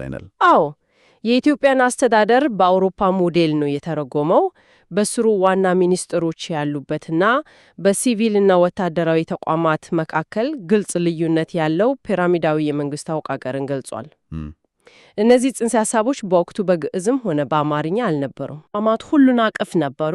የሲቪልና ወታደራዊ የሚል ክፍፍል አልነበረም። ዳኞች፣ ጸሐፊዎች፣ የቤተ መንግሥት አገልጋዮችን ጨምሮ ሁሉም ሰው አስፈላጊ ሲሆን ወደ ጦርነት ይዝመት ነበር። ገብቶኛል። ነገር ግን ይህ ሲቪል ወታደራዊ የሚለው የአውሮፓ ማዕቀፍ የኢትዮጵያን መንግሥት ለመተንተን እንደ መስፈርት ሆኖ ለዘመናት አገልግሏል። ስለዚህ ይህ ሁሉ ምን ማለት ነው? በውስጣዊ ፖለቲካ፣ በውጭ ጸሐፊዎች እንዲያውም በ17ኛው ክፍለ ዘመን የአውሮፓ ጥናት የተቀረጹ እርስ በርስ የሚጋጩ የታሪክ ትርክቶች አሉን ማለት ነው። ይህንን ሁሉ ከተመለከትን የመጀመሪያው ጽሑፍ መፍትሄ ብሎ የሚያቀርበው ነገር አለ? አዎ፣ የመፍትሄ ሐሳብ ያቀርባል። ዋናው ጽሑፍ የሚጠቁመው የፖስት ሞደርኒስት የታሪክ አጻጻፍ አካሄድን እንደ መፍትሄ ነው። ቆይ፣ ቅድም ኢትዮ ብሔርተኞቹ ሌላኛውን ወገን የሚከሱበት ቃል ነበር ፖስት ሞደርኒዝም። አሁን ደግሞ እንደ መፍትሄ እየቀረበ ነው። ይህንን በቀላሉ ብታብራሪልን። በጣም ጥሩ ጥያቄ ነው። ጽሑፉ ቃሉን የሚጠቀመው በተለየ መንገድ ነው። እዚህ ላይ እንደ መፍትሄ ሲቀርብ አንድ ወጥ የሆነ ትክክለኛ ዋና ትርክት ከመፈለግና የኔ ታሪክ ትክክል ያንተ ስህተት ነው ከሚል ግጭት ከመግባት ይልቅ ያሉትን ተለያዩ ትርክቶች መበተን እና መመርመርን ያካትታል።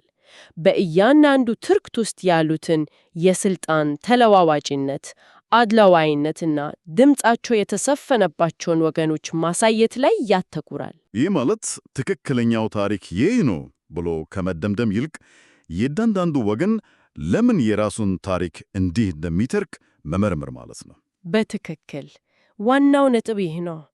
ታሪክ ከሰማይ የወረደ ገለልተኛ እውነት ሳይሆን በሰው ልጆች በተለይም በስልጣን ላይ ባሉ ወገኖች የሚቀርጽ ነገር መሆኑን መቀበል ነው። የዚህ አካሄድ ዓላማ ከልሂቃንና ከጦርነት ታሪክ ወጥቶ የብዙሃኑን ወይም የተገለሉትን ሕዝቦች ማህበራዊ፣ ኢኮኖሚያዊና ባህላዊ ታሪክ አካቶ መጻፍ ነው። ይህ እርቅን ሊያመታ ይችላል ብሎ ያስባል ጽሑፉ? አዎ፣ ለጥላቻና ክፍፍል ምክንያት የሆነውን የታሪክ አጠቃቀም በማስቀረት እርቅና ሀገራዊ አንድነትን ሊያመጣ የሚችል ሁሉን አካፊ ግንዛቤ ለመፍጠር ይረዳል ይላል። ይህ ፍልስፍናዊ መፍትሄ ነው። በተግባር ሊተረጎም የሚችል ተጨባጭ የፖሊሲ ምክር ሐሳብ ቀርቧል? አዎ ቀርቧል። የኢትዮጵያ ታሪክ ኮሚሽን እንዲቋቋም ሐሳብ ቀርቧል። ይህ አካል ገለልተኛ ሆኖ የተለያዩ የታሪክ ምሁራንን፣ የትምህርት ባለሙያዎችን፣ የሃይማኖት መሪዎችን፣ የሀገር ሽማግሌዎችና ሌሎችን በማካተት እንዲዋቀር ይመክራል። የዚህ ኮሚሽን ዋና ተግባር ምን ይሆናል?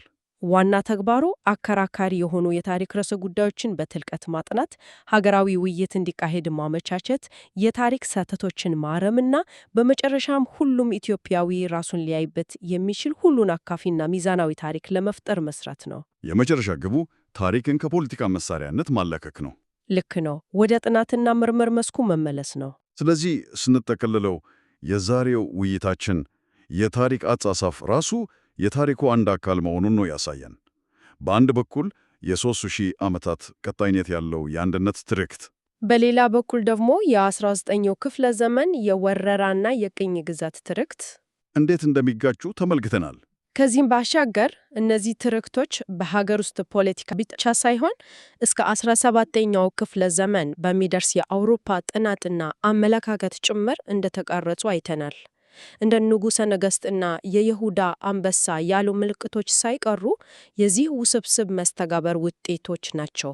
ምንጮቹ እንደሚያሳዩን ክርክሩ ጥናታዊ ብቻ አይደለም። ከማንነት፣ ከፍትህ፣ ከስልጣንና ከሀገሪቱ የወደፊት ዕጣ ፈንታ ጋር የተሳሰረ ነው።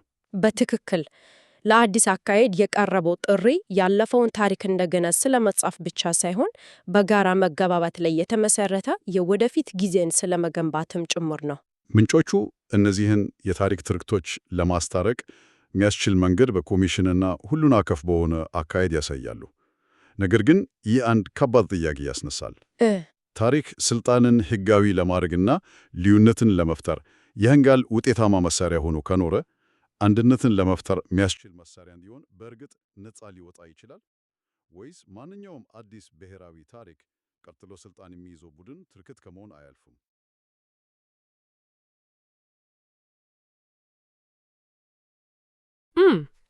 የኢትዮጵያ የነጻነት እና የኩራት ተምሳሌ የሆነው ያው መስቀል የያዘው የሞዓ አንበሳ አርማ አለ አይደል?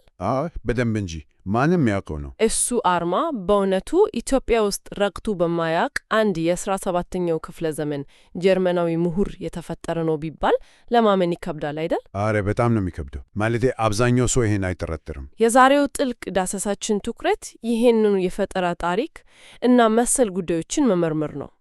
እሺ ይህንን ጉዳይ በዝርዝር እንመልከተው። ያው ታሪክ ዝም ብሎ በግድግዳ ላይ የተሰቀለ የድሮ ክስተቶች ድርድር ሳይሆን ዛሬም ድረስ በፖለቲካው ዓለም ውስጥ የሚንቀለቀልና የነገን አቅጣጫ የሚጠቁም ኃይለኛ መሳሪያ ነው። ልክ ነሽ። ለዚህም ነው ዛሬ ወደ ጠረጴዛችን 3 መሰረታዊ ምንጮችን ያመጣ ነው። አንደኛው የሂስቶሪዮግራፊ መማሪያ ሰነድ ሲሆን፣ ሁለተኛው ደግሞ በፕሮፌሰር ሽፈራው በቀለ የተጻፈ እና በ17ኛው ክፍለ ዘመን አውሮፓውያን የኢትዮጵያን ታሪክ እንዴት እንደተረዱት የሚያሳይ ጥናታዊ ጽሑፍ ነው። እና ሶስተኛውስ? ሶስተኛው ደግሞ በሰሎሞን ገብሬ እና ኬነስ ኦሚጄ የተዘጋጀ በዘመናዊቷ ኢትዮጵያ ውስጥ ያሉትን የጦዙ የታሪክ አተርጓጓም ግጭቶች እና ፖሊሲዎችን የሚተነተን ሰነድ ነው። በጣም አሪፍ። እንግዲህ የዛሬው ተልዕኳችን ታሪክ ምንድን ነው፣ ማን ጻፈው እና የሀገርን ማንነት እንዴት ይቀርጻል የሚለውን መመርመር ይሆናል ማለት ነው። በትክክል። ግን ምን መሰለሽ፣ ወደዚህ የተወሳሰበ የኢትዮጵያ ታሪክ ክርክር ዘልቀን ከመግባታችን በፊት ታሪክ ራሱ እንዴት እንደሚጻፍ መረዳት አለብን። ማለቴ የሂስቶሪዮግራፊን ጽንሰ ሐሳብ ማየቱ መሰረታዊ ነው። ያው የታሪክ አስተሳሰብ ጥናት ማለት ነው አይደል? አዎ ልክ ነሽ። ታሪክ በራሱ ያለፈው ክስተት ሲሆን፣ ሂስቶሪዮግራፊ ግን ያ ክስተት እንዴት፣ በማን፣ መቼ እና በምን አይነት መነጽር ተጻፈ የሚለውን የሚያጠናይ ዘርፍ ነው። እንግዲህ መረጃዎች በ3 ይከፈላሉ። እሺ፣ አንደኛው ደረጃ ምንጮች የምንላቸው ናቸው። አዎ፣ የመጀመሪያ ደረጃ ምንጮች የምንላቸው በወቅቱ የነበሩ የዓይን እማኞች የተጻፉ ደብዳቤዎች ወይም የጦር መሳሪያዎች እና ቅርሶች ናቸው። ሁለተኛ ደረጃ ምንጮች ደግሞ ከዓመታት በኋላ እነዚህን ጥሬ መረጃዎች ተጠቅመው የሚጻፉ መጽሐፉት እና የምርምር ወረቀቶች ናቸው። ሶስተኛው ደረጃ ምንጮች ደግሞ ያው እንደ ኢንሳይክሎፒዲያ ወይም የዛሬው ዘመን ዊኪፒዲያ ያሉ አጠቃላይ ማጠቃለያዎች ናቸው ማለት ነው። አዎ በትክክል። ይህንን ሐሳብ ይበልጥ ግልጽ ለማድረግ ምን መሰለ፣ ታሪክን መጻፍ ልክ የወንጀል ምርመራ እንደማድረግ ነው ብለን ብንወስደው የተሻለ ይሆናል። አሪፍ ምሳሌ ነው። እንዴት? ማለቴ የመጀመሪያ ደረጃ ምንጮች ልክ በስፍራው የተገኙት የጣት አሻራዎች፣ የደም ጠብጣዎች ወይም የጥይት ቀለዎች ናቸው። እንደዚህ ነገሮች ራሳቸው አይዋሹም። ክስተቱ መፈጸሙን ብቻ ነው የሚያሳዩት። ልክ ነው። እውነታው እዛው አለ። ነገር ግን ያንን አሻራ የሚያነበው መርማሪ የራሱ የሆነ የፖለቲካ፣ የብሔር ወይም የሃይማኖት አድሎ ካለው የመጨረሻው የምርመራ ሪፖርት ሙሉ ለሙሉ ሊቀየር ይችላል። አሻራው አንድ ሆኖ ሳለ መደምደሚያው ግን የተለያየ ይሆናል ማለት ነው። በጣም ትክክል። ያ የምርመራው አድሎ ነው እንግዲህ የታሪክን አቅጣጫ የሚቀይረው። የታሪክ ጸሐፊዎች መረጃን የሚሰበስቡት እና የሚተረጉሙት የየራሳቸው የሆነ የፍልስፍና ማዕቀፍ አላቸው። ለምሳሌ ያህል ብትነግረኝ? ለምሳሌ የማርክሲስት አመለካከት ያለው የታሪክ ምሁር አንድን ክስተት ሲመረምር ትኩረቱ በሙሉ በኢኮኖሚና በክፍል ትግል ላይ ነው። ማለቴ ጌታና ባሪያ፣ ጭቁንና ጨቋኝ እያለ ማህበረሰቡን ይከፍልና የነገስታቱን ውሎ ወደ ጎን ትቶ የገበሬውን አመጽ ያጎላል። አሃ፣ የራሱን ትኩረት ብቻ ነው የሚያየው ማለት ነው። ሃይማኖታዊስ? በሌላ በኩል ሃይማኖታዊ አመለካከት ያለው ጸሐፊ ክርስትናም ሆነ እስልምና ታሪክን የፈጣሪ ዕቅድ መፈጸሚያ አድርጎ ይመለከተዋል። ድርቅ ቢመጣ ወይም ጦርነት ቢነሳ ከኃጢአት ጋር አያይዞ ሁሉም ነገር ወደ አንድ መለኮታዊ ግብ እየተጓዘ ነው ብሎ ይተነትናል።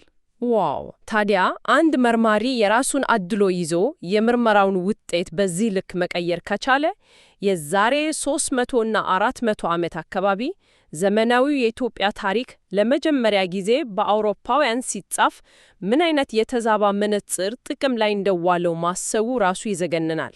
እውነት ነው በጣም። ፕሮፌሰር ሽፈራው በጠለ በጥናታቸው ላይ በስፋት እንዳስነበቡን በ6052 ጀርመን አገር ውስጥ ጎታ በሚባል ስፍራ በጀርመናዊው ምሁር ሂዮብ ሉዶልፍ በኢትዮጵያዊው መነኩሴ አባ ጎርጎሪዮስ መካከል አንድ ታሪካዊ ቆይታ ተካሂዶ ነበር። አባ ጎርጎሪዮስ በወቅቱ በኢትዮጵያ በነበረው የካቶሊክና የኦርቶዶክስ ግጭት ምክንያት ተሰድደው ወደ አውሮፓ የሄዱ ነበር አይደል? አዎ ልክ ነሽ። ይሄ ወቅት ደግሞ ለአውሮፓውያን ልዩ ጊዜ ነበር። ያው የኦቶማን ቱርክ ግዛት እየሰፋ በመምጣቱ አውሮፓውያን ከኢስላማዊ ኃይል ጋር የሚተባበር አንድ ፕሬስቴር ጆን የሚባል ኃያል ክርስቲያን ንጉሥ በምስራቅ ወይም በአፍሪካ ይገኛል የሚል ትልቅ አፈታሪክ ነበራቸው። ኦ ስለዚህ ሉዶልፍ ሲያገኛቸው? አዎ ሉዶልፍ ከአባ ጎርጎሪዮስ ጋር ሲገናኝ መረጃዎቹን የሚሰበስበው ዝም ብሎ ለማወቅ ሳይሆን ያንን አፈታሪካዊ ንጉሥና ሀገር ፈልጎ ማግኘት ጥማት ነበረው። እንግዲህ ሉዶልፍ መረጃዎቹን አጠናክሮ በ6851 ሂስቶሪያ ኢትዮፒካ የተሰኘውን መጽሐፍ አሳተመ። ይህ መጽሐፍ እንግዲህ ለአውሮፓውያን ስለ ኢትዮጵያ ታላቅ የመረጃ ምንጭ ሆኖ አገለገለ ማለት ነው። በትክክል። ነገር ግን እዚህ ላይ አስገራሚው ነገር ምን መሰለሽ? ሉዶልፍ የኢትዮጵያን መዋቅር ሲተነትን የአውሮፓን የፖለቲካና የሥርዓት ጽንሰ ሐሳቦች አምጥቶ በግድ ጫነባቸው። ማለቴ የቃላት ትርጉም ብቻ ሳይሆን የሥርዓት ትርጉም ጭምር ነው ያዘበው አይደል? ለምሳሌ በኢትዮጵያ ሥርዓት ውስጥ ንጉሥ የሚለውን ቃል ሉዶልፍ ቀጥታ ኤምፐረር ብሎ ተረጎመው። ልክ ነው። እና ያ ደግሞ ትልቅ ልዩነት አለው። በአውሮፓ ሥርዓት ኤምፐረር ማለት የተወሳሰበ ቢሮክራሲ እና የቆመ ጦር ያለው ሲቪል እና ወታደራዊ ተቋማቱ በግልጽ የተለየለት መሪ ማለት ነው። በኢትዮጵያ ግን በወቅቱ ፈጽሞ እንዲህ አይነት ክፍፍል አልነበረም። አንድ ባለሟል ወይም ራስ በሰላም ጊዜ ግብር ሰብሳቤ አስተዳዳሪ፣ በጦርነት ጊዜ ደግሞ አዝማች ሆኖ ይዘምታን እንጂ ያው የተነጠለ የሲቪል ቢሮክራሲ አልነበረም። አየሽ፣ ሉዶልፍ ግን በራሱ የአውሮፓ መነጽር ሲያየው እውነታውን አዛብቶ ጻፈው። ግን እዚህ ላይ አንድ ጥያቄ አለኝ። ይህ የአውሮፓውያን መነጽር በእርግጥ የኢትዮጵያውያንን የራሳቸውን ማንነት ቀይሮታል ወይስ ዝም ብለው አውሮፓውያን ቤተ መጻሕፍት ብቻ የቀረ ስህተት ነበር? አረ ስህተቱ እዛው አውሮፓ ብቻ ቢቀር ኖሮማ ዛሬ መወያያ ባሆን ነበረ። ይህ የተዛባው መነጽር የሀገር ውስጥ ማንነትን እስከ መቅረጽ ደርሷል። ከፕሮፌሰር ሽፈራው ጥናት ውስጥ የሞዓ አንበሳ አርማን ማንሳቱ በቂ ነው። አሃ ቅድም በመግቢያችን ላይ ያነሳ ነው ማለት ነው። አዎ ሉዶልፍ በመጽሐፍ ውስጥ የኢትዮጵያው አርማ ሲል ሆን ብሎ አንበሳው የሎሬን መስቀል ይዞ እንዲታይ አድርጎ ሳለው።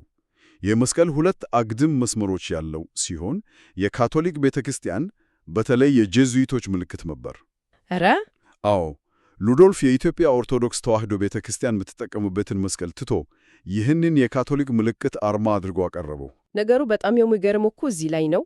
ከዘመናት በኋላ ኢትዮጵያ ከዓለም አቀፉ ማህበረሰብ ጋር መቀላቀል ስትጀምር በተለይ በአጼ ምኒልክ እና በኋላም በአጼ ኃይለሥላሴ ዘመን ብሔራዊ አርማ ሲያስፈልግ ዞሮ ያንን የሉዶልፍን የካቶሊክ መስቀል የያዘ የአንበሳ ዲዛይን ተቀብለው የኢትዮጵያ ብሔራዊ እና የንጉሳዊ አርማ ማድረጋቸው ነው። እውነት ነው።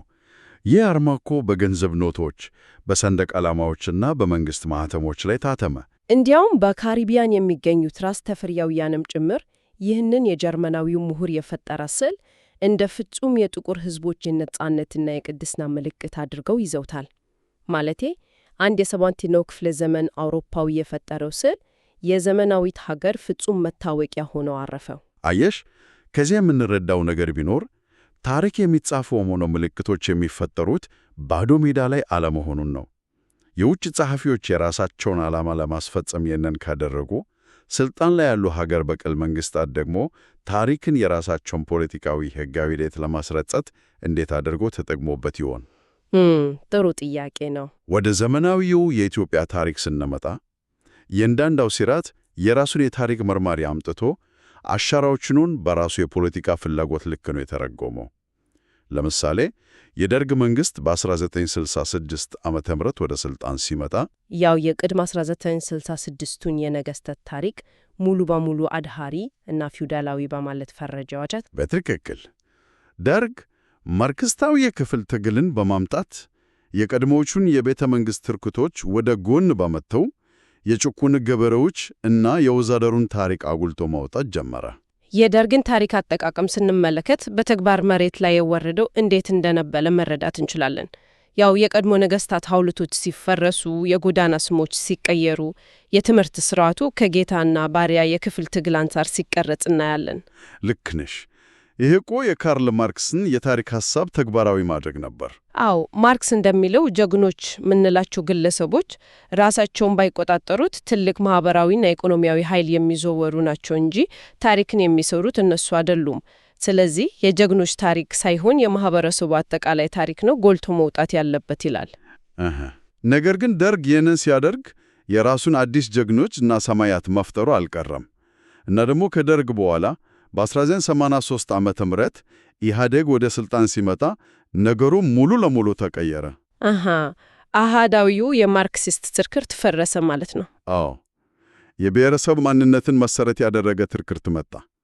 ኢህአዴግ አዲሱን ሕገ መንግሥት ሲያረቅቅ በተለይም አንቀጽ 39ን ያው የብሔር ብሔረሰቦችን የራስን ዕድል በራስ የመወሰን መብት ለማጽደቅ የታሪክ ትርክርቱ መቀየር ነበረበት።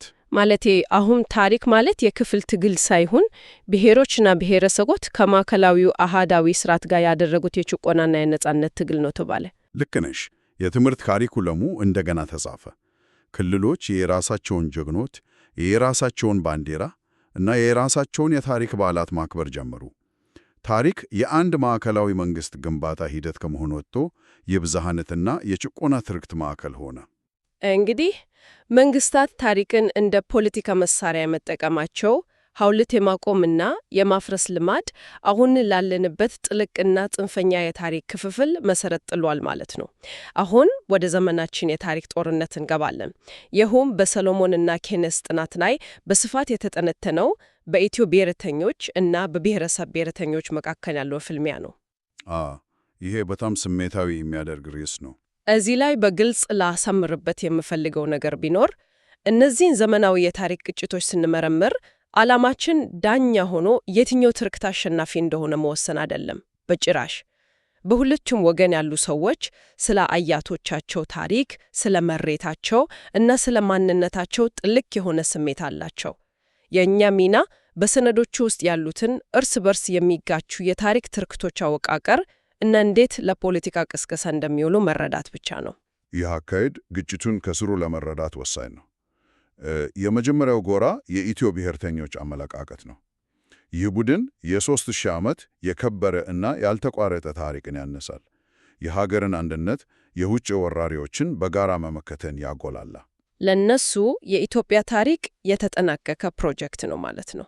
በትክክል ተለያየ ህዝቦች በሺህ ዓመታት የጋራ መስተጋብር በጋብቻ በንግድና በሃይማኖት ተቀላቅለው አንድ ብሔራዊ ማንነት ፈጥሯል ብለው ያምናሉ።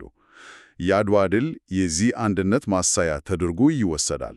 ስለዚህ አሁን ያለው የብሔር ፖለቲካ ታሪካዊ መሰረት የሌለው ሆን ተብሎ ሀገርን ለመበተን የመጣ የባዕድ ሴራ ነው ብሎ ይሞግታሉ ማለት ነው። አዎ፣ ዋናው መከራከሪያቸው እሱ ነው። በሌላ በኩል ደግሞ የብሔረሰብ ብሔርተኞች አመለካከት አለ። ይህ ቡድን ኢትዮጵያ የ3000 ዓመት ታሪክ አላት የሚለውን ፈጽሞ አይቀበልም። ይልቁንም አሁን ያለችው የኢትዮጵያ ካርታ በ19ኛው ክፍለ ዘመን መገባደጃ ላይ በማስፋፋት ዘመቻ የተፈጠረች ኢምፓየር ነች ብሎ ያምናሉ። ይሄ በሰነዱ ላይ የባዕድ ወረራ ወይም ኮሎኒያል ቲሲስ በሚል ጽንሰ ሐሳብ የተገለጸው ነው አይደል? አዎ ልክ ነው። የብሔረሰብ ብሔርተኞቹ ይህንን ማስፋፋት ዘመቻ ልክ አውሮፓውያን አፍሪካን እንደወረሩት አይነት ውስጣዊ ቅኝ ግዛት አድርገው ይቆጥሩታል። ይህ ትርክት በተግባር እንዴት እንደሚገለጥ ማየቱ አስገራሚ ነው። ምን መሰለሽ? ለምሳሌ በአዲስ አበባ የሚገኘው የአጼ ምኒልክ ሐውልት ለኢትዮ ብሔርተኞች የነጻነት የጥቁር ሕዝቦች ኩራት እና የሀገር ጠባቂ ምልክት ሲሆን ለብሔረሰብ ብሔርተኞች ግን የጭቆና የማንነት መጥፋት እና የወረራ ምልክት ነው። አንዱ በክብር ሚያየውን ሌላው ታሪክን ለማርያም መፍረስ አለበት ብሎ ያስባል ማለት ነው። በትክክል። ከዚህም በተጨማሪ ጥናቱ እንደሚያነሳው ቀድሞ የነበረውን ሰሜን ተኮር የታሪክ አጻፋፍ ለመሞገት የብሔረሰብ ብሔረተኞች የገዳ ስርዓትን እንደ አማራጭ ትርክት ያመጣሉ። ያው የገዳ ስርዓት እጅግ ዴሞክራሲያዊና አካፊ ነው በሚል አይደል? አዎ፣ ሱልጣን በሰላማዊ መንገድ የሚሸጋገርበት የፖለቲካ መዋቅር እንደነበረ በማንሳት ቀድሞ የነበረውን አሃዳዊ የታሪክ ትርክት ውድቅ ያደርጋሉ።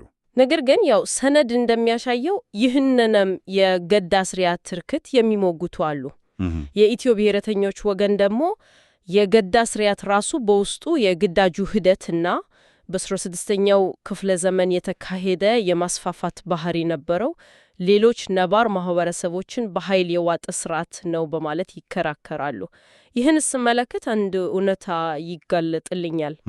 ምንድን ነው እሱ? ታሪክን ማን ይጽፏል የሚለው ጥያቄ ማንን ይጠቅማል ከሚለው ጋር የተያያዘ ነው። አሸናፊው ወገን ወይ ደግሞ መሳሪያ ያለው አካል የትምህርት ስርዓቱን ይቀርጻል። 100% ልክ ነሽ። ይህንን ከሰፊው ምስል ጋር ስናገናኘው የሐሳብ የፈረንሳዊውን ፈለስፋ ሚሼል ፉኮን የእውቀትና ኃይል ትስስር ጽንሰ ሐሳብ በተግባር ያሳየናል። ፓወርና ኖሌጅ ማለት ነው። አዎ፣ ፉኮ እንደሚለው እውቀት በዚህ አውድ ታሪክ ማለታችን ነው እና ኃይል ወይም የፖለቲካ ስልጣን ፈጽሞ ማይነጣጠሉ ናቸው። እውነት የሚባለው ነገር በራሱ ነፃ ሆኖ የሚቆም ሳይሆን ኃይል ባለው አካል የሚመረት ነው። ማለቴ አንዱ ወገን አሁን ያለውን አሃዳዊ ታሪክ የእውነትና የሕጋዊነት ማረጋገጫ አድርጎ ሲያየው፣ ሌላው ወገን ደግሞ ያው ታሪክ ሆን ተብሎ ሌሎቹን ያገለለ ማንነትን ያጠፋ የጭቆና መሳሪያ አድርጎ ይቆጥረዋል ማለት ነው። ልክ ነው። ታሪክ ለፉኮ የኃይል መግለጫ ነው። ታሪክን የተቆጣጠረ የሰዎች አእምሮ እና የወደፊቱን የፖለቲካ አቅጣጫ ይቆጣጠራል። እሺ፣ ይህን ያህል ጽንፈኛ የሆኑ የታሪክ አመለካከቶች ባሉበት ሁኔታ የእያንዳንዱ ወገን የራሱን እውነት ብቻ አጥብቆ በያዘበት ሀገር አንድ ማህበረሰብ እንዴት ወደፊት ሊጓዝ ይችላል? ይሄ ትልቅ ጥያቄ ነው። ማለቴ ታዲያ ይህ ሁሉ ምን ማለት ነው? የዛሬው ጥልቅ ዳሰሳችን ምንጮች የጠቆሙት መፍትሄ አለ። በሰሎሞንና ኬንስ ጥናት መሰረት መፍትሄው አዲሱ ሂስቶሪሲዝም ወይም ድህረ ዘመናዊ የታሪክ አጻጻፍን መቀበል እና የታሪክ ኮሚሽን ማቋቋም እንደሆነ ይገልጻሉ። ግን እዚህ ላይ ጥያቄ አለኝ። ጠይቂ። ይህ ኮሚሽን እንዴት ነው የሚሰራው? ተለያዩ ሰዎችን በአንድ ክፍል ውስጥ ዘግተን ስላስቀመጥን ብቻ የመቶ ዓመት የደም ጠብና የመሬት ይገባኛ ጥያቄ በድርድር ያልቃል ማለት ነው? ታሪክን በስምምነት መፍጠር ይቻላል እንዴ? ይህ በጣም ወሳኝና ተግባራዊ የሆነ መከራከሪያ ነው። የታሪክ ኮሚሽን ማቋቋም ማለት ሁሉም ወገን የተስማማበትን አንድ ነጠላ ንጹሕ ታሪክ አውጥቶ ለሕዝብ ማቅረብ ማለት አይደለም በጭራሽ። ታዲያ ምንድን ነው ዓላማው? ድህረ ዘመናዊ ወይም አዲሱ ሂስቶሪሲዝም አካሄድ መሰረታዊ ሐሳቡ የፖለቲካ ልሂቃንን እና የነገሥታትን ታሪክ ብቻ ከመጻፍ መውጣት ነው። የአሸናፊዎችን ታሪክ ብቻ መዘገብ ማቆም። በምትኩ ድምፃቸው ፈጽሞ ያልተሰማውን የማህበረሰብ ክፍሎች ያው ሱባልተርን የምንላቸውን የሴቶቹን፣ የገበሬውን፣ የተገለሉ ብሔረሰቦችን ባህላዊና ማህበራዊ ታሪክ በማቃተት ሁሉን አሳታፊ የሆነ ብሔራዊ ታሪክ መፍጠር ነው። የሁሉም ድምፅ ይሰማ ማለት ነው። ልክ ነሽ። ኮሚሽኑ የሚያደርገው የተለያዩ እውነታዎች በአንድ ጊዜ አብሮ መኖር እንደሚችሉ ማሳየት ነው። አንድ ታሪካዊ ክስተት ለአንዱ የነጻነት ቀን ለሌላው የሐዘን ቀን ሊሆን እንደሚችል መቀበል እና ይህንን ልዩነት ማስተናገድ የሚችል ሰፊ የትምህርት ስርዓት መፍጠር ነው። ማለትም ፖለቲካዊ እና ርዕዮተ ዓለማዊ አድልዎችን ለማስቀረት ነፃ የሆኑ ምሁራንን፣ የሀገር ሽማግሌዎችን እና የተለያዩ የማህበረሰብ ክፍሎችን በማሳተፍ ስህተቶችን በማረም የተሻለ ሚዛናዊ እና አቃፊ የሆነ ትርክት መገንባት ነው ዋናው ዓላማ። በትክክል። ማለቴ የክስተቱን ትክክለኛ መልክ ለማግኘት ታሪክን ከአንድ አቅጣጫ ብቻ ሳይሆን ከተለያዩ ማዕዘናት ማየት አለብን ማለት ነው። ጥሩ። የዛሬውን ጥልቅ ዳሰሳችንን ዋና ዋና ሐሳቦች ለማጠቃለል ያህል ታሪክ ዝም ብሎ ያለፈው ጊዜ ማስታወሻ ሳይሆን ዘወርት የሚታደስ የምርመራ ሪፖርት መሆኑን አየን።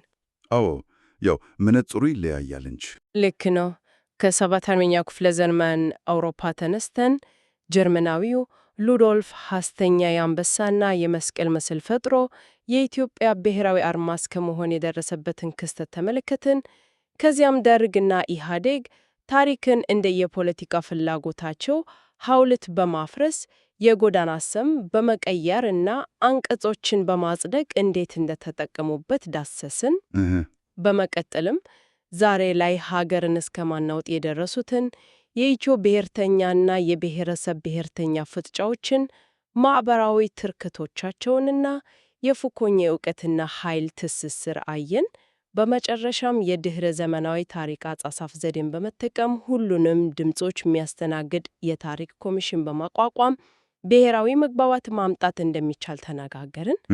ባጭሩ ለማስቀመጥ ያህል ታሪክ የበርካታ ድምጾች ስብስብ እንጂ የአንድ ወገን ዜማ ብቻ መሆን እንደሌለበት ነው ምኖቻችን ማጠቃለያው። በጣም አሪፍ አገላለጥ ነው። ዳሰሳችንን ከመዝጋታችን በፊት ግን አድማጮቻችን በግላቸው ሊያስቡበት የሚገባ አንድ ቀሳቃሽ ጥያቄ ላንሳ።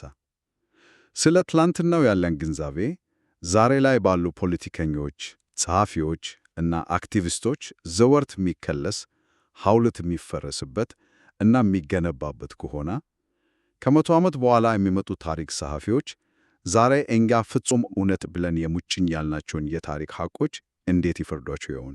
ይሄ እኮ በጣም ከባድ ጥያቄ ነው። አዎ፣ በተለይ አሁን ባለንበት የዲጂታል ዘመን ማንኛውም ሰው በዊኪፒዲያ ላይ ታሪክን ማስተካከል በሚችልበት እና ማህበራዊ ሚዲያው በሺህ አይነት እርስ በርስ በሚጋጩ ትርኮቶች በተጠለቅለቀበት ወቅት የነገው ትውልድ እውነተኛውን ታሪክ ማግኘት የበልጥ ቀላል ይሆንለታል ወይስ በሐሰተኛ መረጃዎች ውቅያኖስ ውስጥ ተውጡ ይቀር? ሰላም፣ እንኳን ታሪክ በደህና መጣችሁ። ዛሬ የምንመለከተው በጣም አስገራሚ ታሪክ ነው። ለዘመናት በፈተና ውስጥ ያለፈች፣ ከሌላው ዓለም ተገልላ የኖረች ግን ደግሞ ማንነቷን አጥብቃ ይዛ የዘለቀችውን የኢትዮጵያ ቤተ ክርስቲያንን ጉዞ ነው አብረን የምናየው። እስኪ በዚህ ጥያቄ እንጀምር። Today, we're diving into a really incredible story. How one collaboration back in the 17th century between an Ethiopian monk and a German scholar completely reshaped how the world and even how Ethiopia itself thinks about its own long and storied history. When you picture Ethiopia, the Lion of Judah is probably one of the first things that comes to mind, right? It's just so powerful. It speaks to imperial history, to national pride, to a heritage that feels like it goes back forever. It feels ancient, authentic, totally Ethiopian. But what if I told you that the version of this symbol we all know and recognize actually got its start not in the highlands of Ethiopia, but in the office of a German scholar? That's the puzzle we're going to piece together. So let's peel back the layers on this symbol's secret origin, and in the process, we're going to uncover something much bigger about how history itself actually gets made. Okay, but to really crack this historical mystery, we first need to get on the same page about how historians do what they do. We need to understand how history is written in the first place. So let's do a quick detour into the tools of the trade. I promise this is super important and it'll make everything else we talk about just click into place. First off, the basics. History. At its heart, it's just the study of past events. You gather up the evidence, you put it in order, and you try to figure out what happened. Simple enough? But then you've got historiography. Now, this is where it gets really juicy. This is the study of how history gets written. It's not just about what happened, but who is telling the story, what evidence did they choose to use, and what point of view were they coming from. It's like the making of documentary for history. And key to all of this is understanding sources. A primary source is an eyewitness. It's a letter written at the time, a coin, a fossil. A secondary source is like a history book. It's someone analyzing all those primary sources. And a tertiary source, like an encyclopedia, just compiles everything. For our story, that difference between a primary and secondary source is absolutely everything. All right, with that background, let's meet the two men at the center of this incredible story. Their chance meeting would, no exaggeration, change the study of Ethiopia forever. On one side, we have Hayod Ludolf. He's this Protestant German scholar, a total prodigy with languages, from a well-off family. He's operating in a Europe that's pretty nervous about the Ottoman Empire, and they're looking around for potential allies, like the legendary Christian Empire of Africa. On the other side is Abba Gorgorios. He's a very well-educated Ethiopian monk from a noble family who was exiled to Rome after converting to Catholicism. I mean, you've got two brilliant guys from two completely different universes. So they meet in Rome in 1649, and Gorgorios becomes Ludov's teacher. But the real game changer is in 1652. Gorgorios travels all the way to Germany, and for 3 intense months, they just work side by side. Gorgorios is the ultimate insider, explaining Ethiopia's history, its politics, its culture.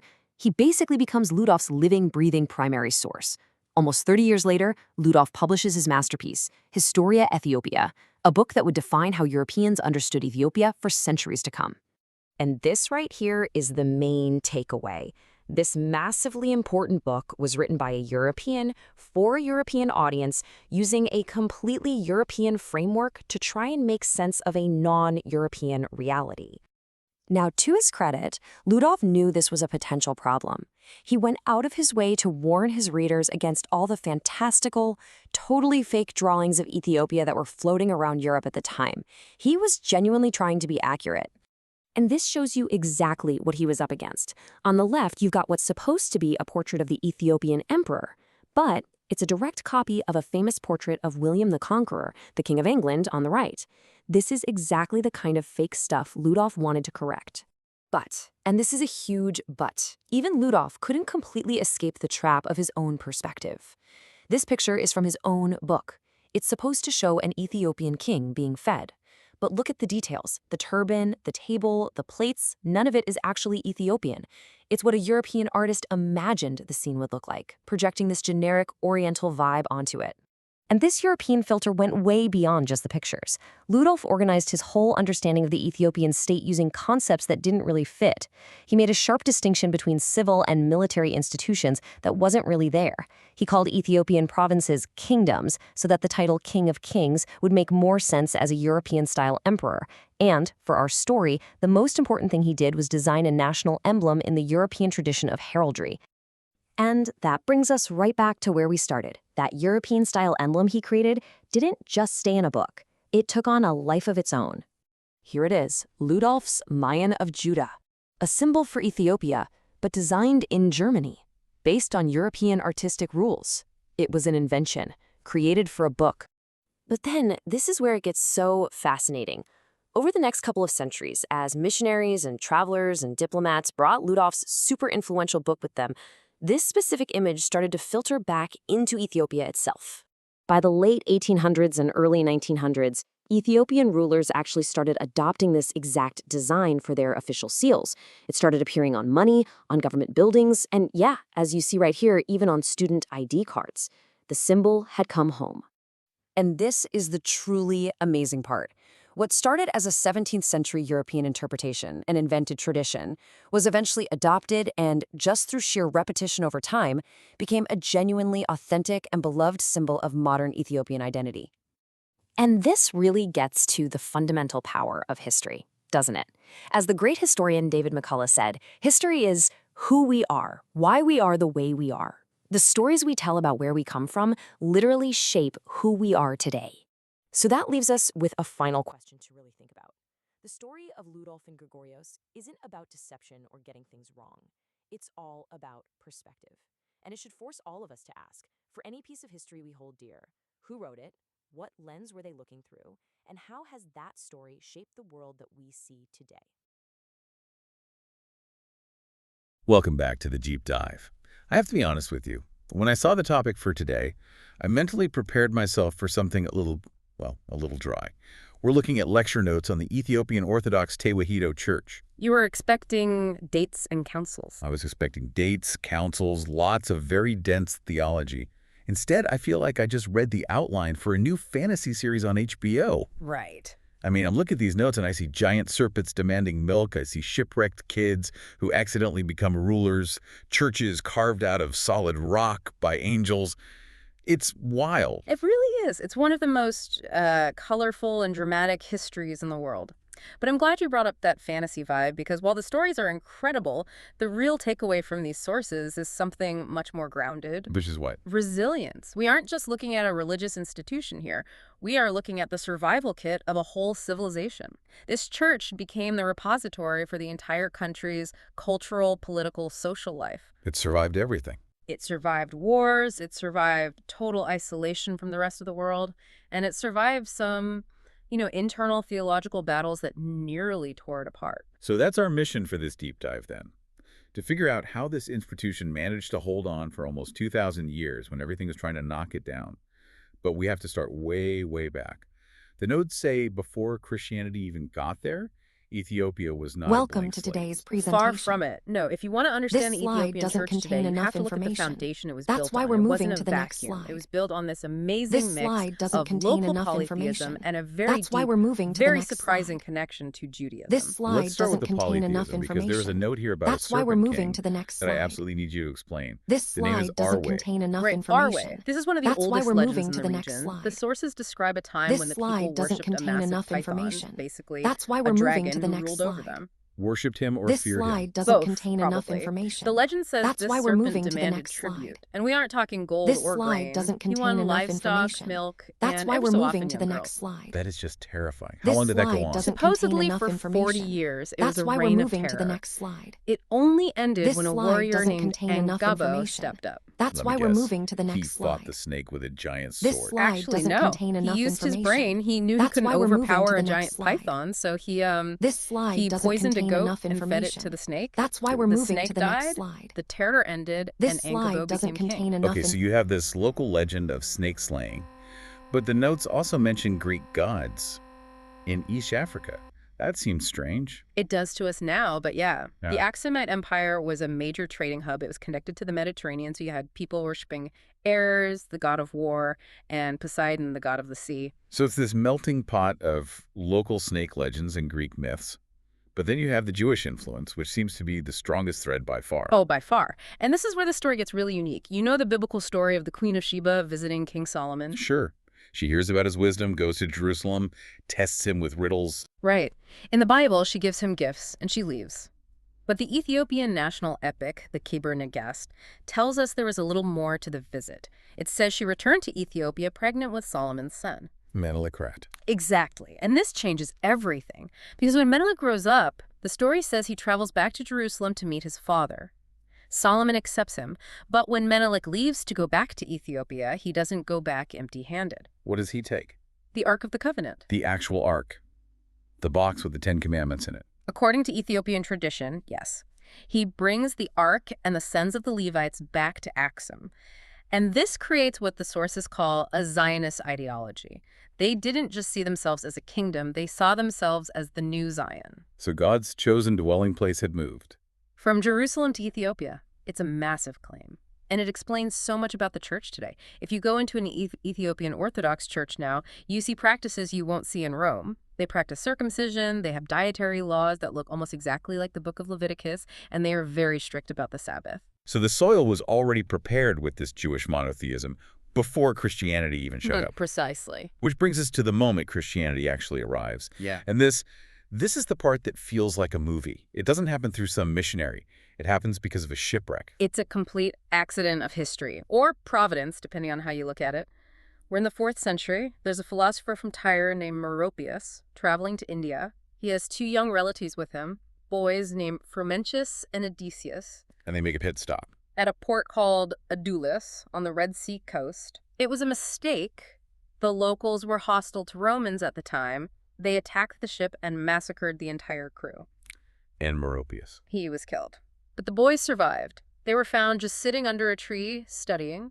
The locals spared them, maybe because of their youth, and took them to the king. Wow. Imagine being a kid, you watch your family die, and then you're hauled in front of a foreign king. It must have been terrifying. But these boys were educated, they were smart, they didn't stay captives for long. The king took a liking to them. Odysseus became his cupbearer, which is a position of huge trust. And Frumentius. He became the treasurer and secretary, so he's basically running the finances of the entire empire. Unbelievable. And when the king died, the queen asked them to stay and help her rule as regents until her son, the young king Ezana, was old enough to take the throne. So now you have a Christian boy from Tyre effectively raising the future king of Ethiopia. And that is how the conversion happens. Frumentius used his position to encourage Christian merchants, build prayer houses, and eventually he converted King Ezana himself. The notes say we have actual physical proof of this. Right. This is not just a story written down centuries later. We have the coins. If you look at King Ezana's early coins, they have pagan symbols, the crescent and the disc. Okay. But later in his reign, The coins switch to the cross. And his inscriptions change. He stops calling himself the son of Marem, the war god, and starts calling himself the Lord of heaven and earth. That is undeniable. So Frumentius succeeds. He converts the king. He does, and then he does something that shapes the church structure forever. He travels all the way to Alexandria in Egypt to meet the patriarch of the Coptic Church, Athanasius. He asks Athanasius to send a bishop to Ethiopia. And Athanasius says what? He looks at Frumentius and says, "Who is better suited than you?" He consecrates Frumentius as the first bishop of Axum.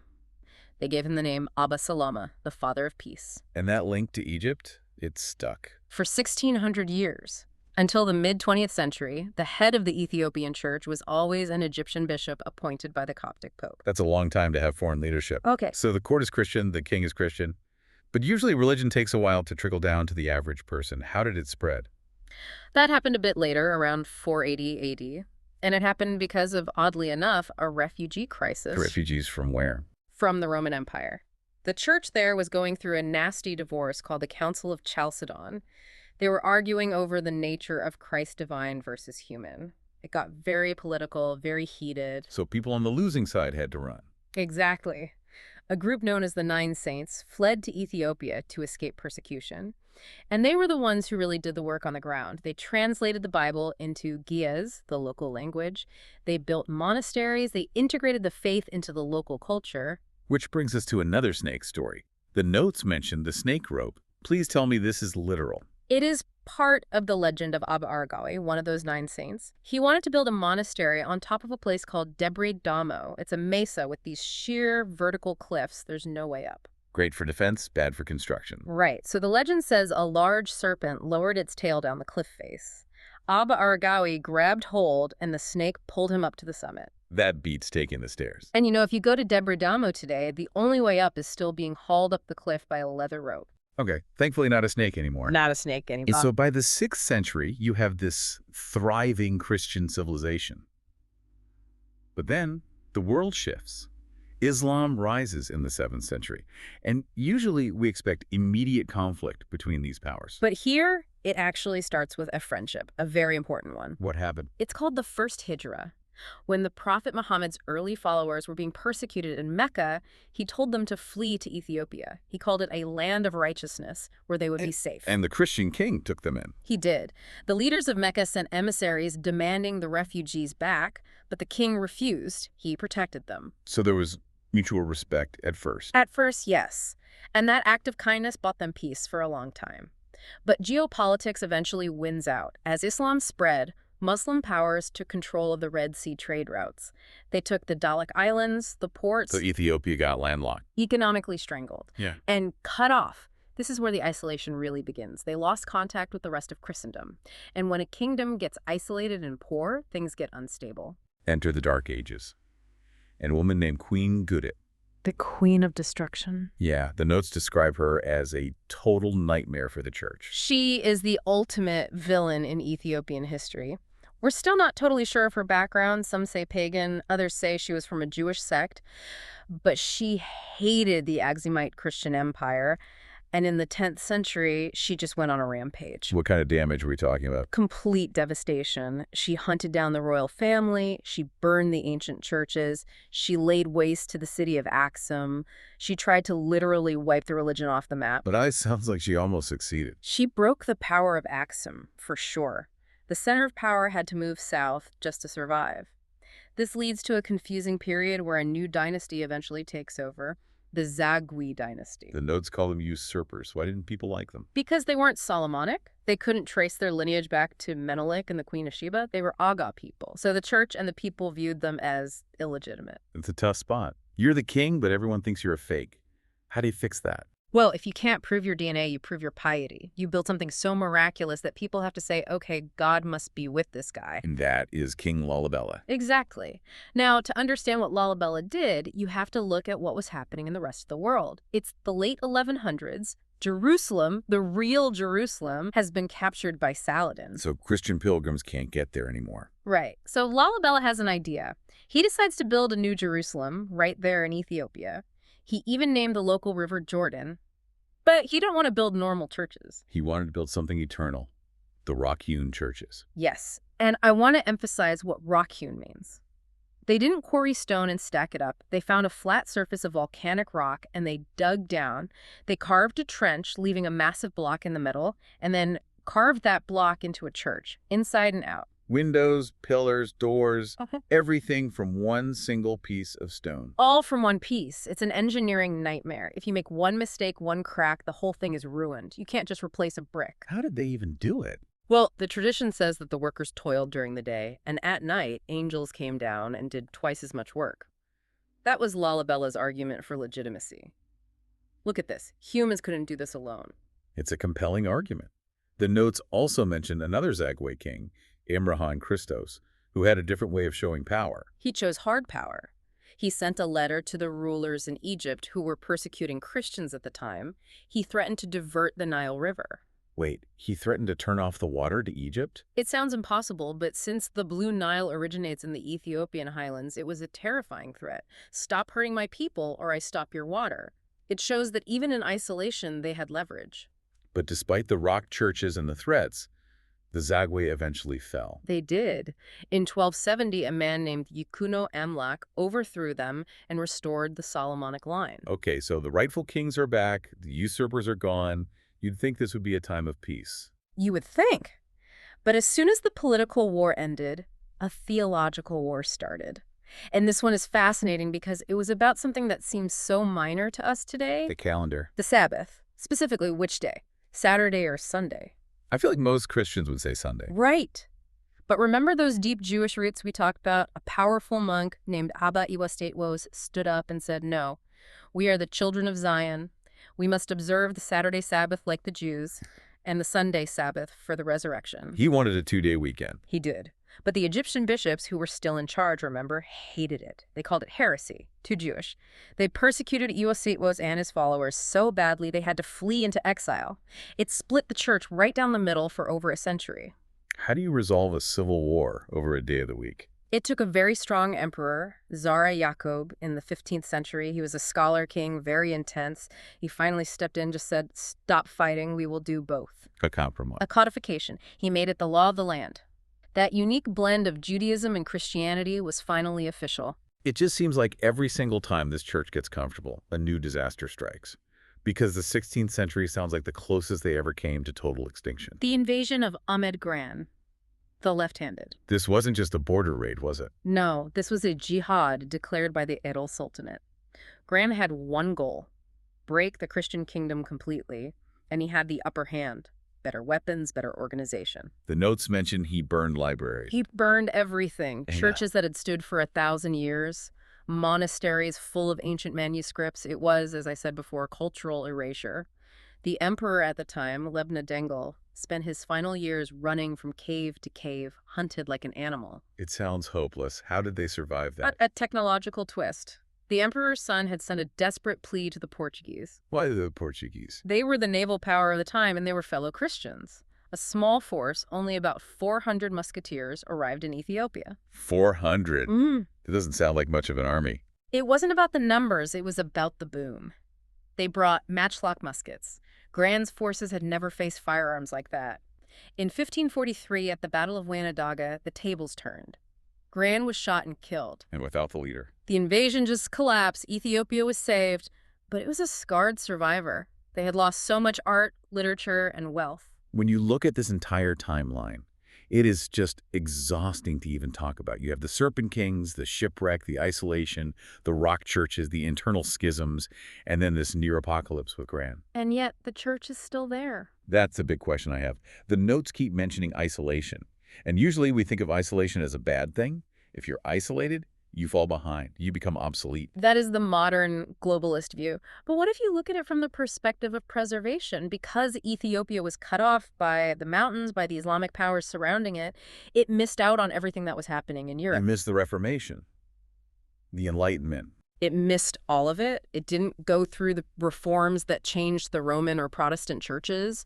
It didn't modernize its liturgy. It didn't drop its Jewish practices because some council in Europe said so. So the isolation actually acted like a preservative, a time capsule. Exactly. It allowed them to maintain a version of the faith that is much closer to early Christianity. They weren't Roman, they weren't Byzantine, they were just Ethiopian.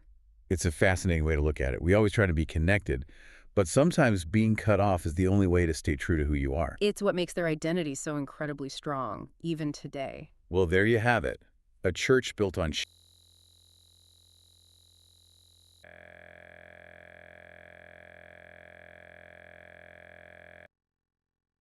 I have to confess something. I think of myself as a pretty big history nerd. You know, I read the biographies, watch the documentaries, all of it. But every so often, I hit a topic that just makes me realize my entire map of the world is, well, incomplete. Yeah. Maybe even a little warped. That's a very common feeling, especially when we step outside the standard Western curriculum. And that is exactly what we are doing today. We're looking at one of the oldest civilizations on Earth, and specifically one of the oldest Christian churches, the Ethiopian Orthodox Tewahedo Church. Right. But here's the thing. Usually when I read about this, it's written by some guy named Smith or Muller sitting in a library in Oxford. Today, we're tossing those guys out. We are indeed. The material we're diving into today is it's pretty unique because it's a course text designed to provide an emic perspective. Okay, pause there. Emic. That sounds academic. What does that actually mean? It's an anthropological term. Think of it as the insider's view. So the etic view is looking from the outside in, like a scientist observing ants. The emic view is asking the ants what they're doing. Right. And the source material argues that for centuries, Ethiopian history has been, well, held hostage by Eurocentrism. You mean the idea that it doesn't count until a European discovers it? Essentially. The source highlights a conflict in what we call historiography. The history of history. Exactly. For a long time, Western scholars like Joe Bludolf were called the founders of Ethiopian studies. But the irony is, many of these so-called founders, they never even set foot in Ethiopia. That's wild. They were analyzing a culture from thousands of miles away, ignoring that Ethiopia had its own written chronicles, its own hagiographies, its own sophisticated literary tradition for centuries. So while Europe is struggling to keep the lights on, Ethiopia is writing its own history, but we've just been ignoring their textbooks. We've been treating them as objects of study, not as subjects with their own voice. So today, our mission is to correct that. We're going to explore the origins, the legends, and the theology of the Ethiopian Orthodox Tewahedo Church, or EOTC, strictly from the inside out. I love that. So let's start at the absolute beginning. The name itself, Ethiopia. I remember reading somewhere, probably high school, that it's Greek. Something about burnt faces. That is the standard Western definition, yes. The Greek word is aethiops. Aethio means I burn, and ops means face. Right. It was a descriptive and, frankly, kind of a superficial label the Greeks applied to anyone with dark skin south of Egypt. It defines them by what they look like to outsiders. Which fits that whole external lens problem perfectly. So if we ask the Ethiopians, where do they say the name comes from? They reject the Greek etymology entirely. The internal tradition, from texts like the Book of Aksum, traces the name to a person, not a description. A person. A legendary figure named Idiapis. Idiapis. And who was he? Tradition holds he was a son of Cush, who was the son of Ham, the son of Noah. Oh, wow. The legend says Idiapis actually founded the holy city of Aksum. So for the insider, the name Ethiopia isn't about skin color. It's about lineage. It connects the land directly back to the biblical narrative. That's a massive shift in perspective. It turns a description into a heritage. But before we get to the Bible, what was there before? Was it like Roman paganism, Zeus and Apollo? It was. Darker and much more complicated. The source calls it a polytheism phase. You had Sabian migrants from South Arabia who brought gods like the moon god Al-Mukwa. But there's one indigenous tradition that really dominates. Yes. The worship of the serpent. The serpent, like a snake god. A literal giant serpent. The legend tells of a king called Arwe. He was half dragon, half python, and he ruled Aksum for 40 years. Okay, when you say ruled, are we talking about a mascot in a temple, or...? We're talking about a tyrant. The legend says Arwe demanded tribute from the population to keep from destroying the city. I have a bad feeling about this. And the tribute wasn't gold. It was milk and virgin girls. Oh, yikes. He ate them. He ate them. Okay, so you have a dragon king eating the population. How do you get out of that? You need a hero. Enter a warrior named Ongabo. He wanted to save the girl who was next in line. But he knew he couldn't fight a giant serpent with just a sword. The scales were too thick. Exactly. So he used chemistry. He poisoned him. He took a sheep mutton and laced it with a potent poison, fetid to our way. The serpent died, the reign of terror ended, and Angabo was proclaimed king. That is straight out of a fantasy novel, but it feels like a metaphor, right? Killing the beast to bring order. It marks that transition from, primal chaotic nature worship to organized civilization. And Angabo actually becomes the father of the Queen of Sheba. Oh. So this dragon-slaying story is the prequel to the most famous event in Ethiopian history. The Queen of Sheba. Okay, I know this one. She visits King Solomon. They trade riddles. She goes home. That's the Sunday school version. But the Ethiopian version from the Kebra Nagast, the Glory of Kings, is so much more detailed. Go on. It starts with a merchant named Tamrin. He runs this massive trade caravan to Jerusalem and comes back telling the queen about this King Solomon, the wisest man on earth. So she goes to fact-check him? She goes to learn. She's searching for truth. She arrives in Jerusalem, is blown away by his wisdom, and she converts to the worship of the God of Israel. But the Kebra Nagast says she didn't just leave with wisdom. What else? She left pregnant. Wait, historically speaking, is that verifiable, or is this a national myth? And that's the friction point. Western historians treat it as a myth. But for the Ethiopian church and the Solomonic dynasty that ruled Ethiopia until 1974, this is historical fact. Wow. The child's name was Menelik I.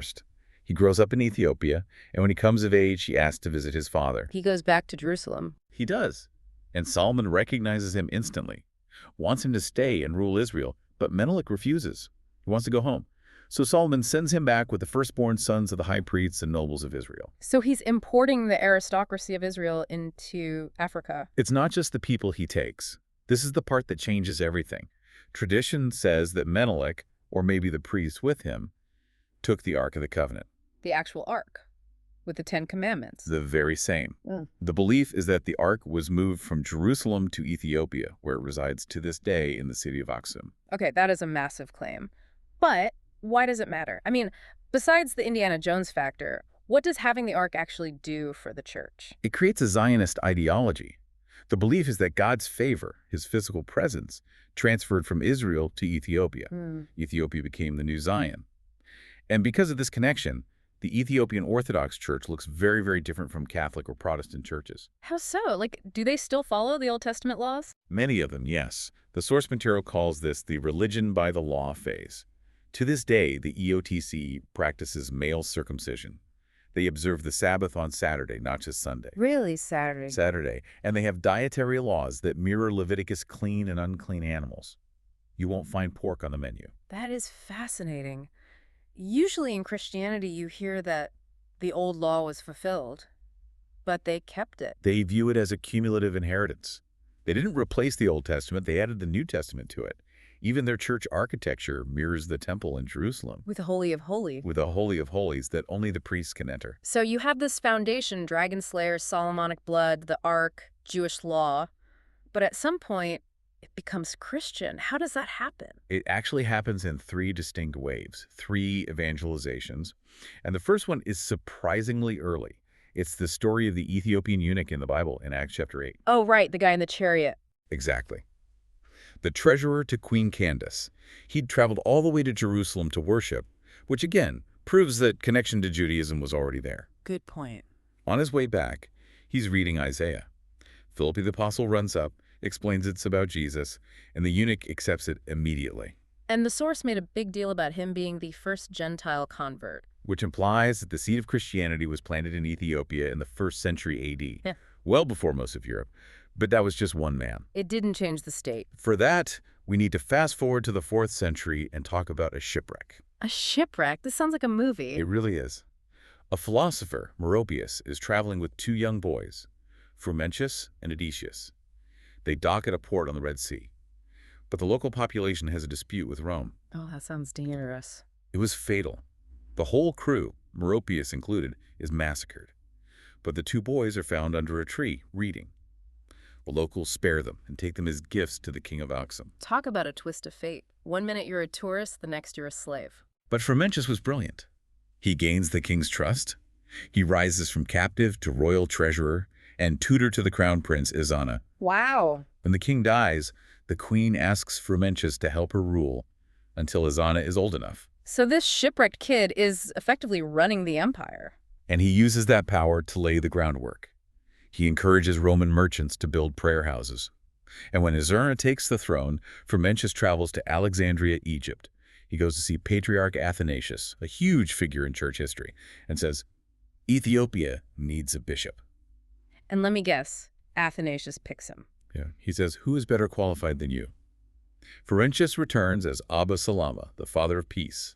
He baptizes King Ezana around 330 AD. And we know this is real. We do, because of the coins. Early in Ezana's reign, the coins have the sun and moon, the old gods. Later, The cross. they bear the cross. It's some of the clearest archaeological evidence of a state converting. Okay, so you have the individual, then the king. Why does the source mention a third phase? Isn't that it? Not necessarily. Converting the palace doesn't mean you've converted the village. The third phase, the 9 saints, happened much later, around 488 AD. These were monks fleeing persecution in the Roman Empire. And they went out into the countryside. They did. But their biggest contribution wasn't just preaching. It was translation. Ah, putting the Bible into the local language. Exactly. Into Ge'ez. They made the faith accessible. They built monasteries on cliff tops like Debre Damo, which you can still only access by climbing a rope. They gave the church its depth. This brings us to a topic that I honestly found a bit confusing, the Tewahedo doctrine. I kept seeing these words, monophysite and miaphysite. It feels like splitting hairs, but apparently people went to war over this. They did. This is the core theological identity of the church. Tewahedo means unity. Unity of what? Of Christ's nature. Here's the conflict. The Western churches, Rome and Constantinople, eventually said Christ had 2 natures, divine and human, side by side. The Ethiopian church, following Alexandria, said, no, that divides Christ. They believe in one nature. One composite nature. I'm trying to wrap my head around this. Is there an analogy that helps? Think of a human being. You have a body and a soul. 2 different things, right? But you don't see 2 things. You see one person. The nature is a union of the 2. Okay, that makes sense. The Ethiopian position is that Christ's humanity and divinity are united perfectly, without mixing, without separating, without changing. The source says, while the West was obsessed with the reality of the existence, keeping the parts distinct, Ethiopia was focused on the state of the existence, the union. So why was this so controversial that they got labeled heretics? Politics. By insisting on their own definition, miaphysite, they were essentially refusing to bow to the authority of the Roman emperor and the pope. It was a declaration of theological independence. It all comes back to that insider strength. They define themselves. Precisely. Okay, I want to pivot to the Golden Age. The source mentions these larger-than-life figures. Let's talk about King Caleb. Caleb is the warrior saint.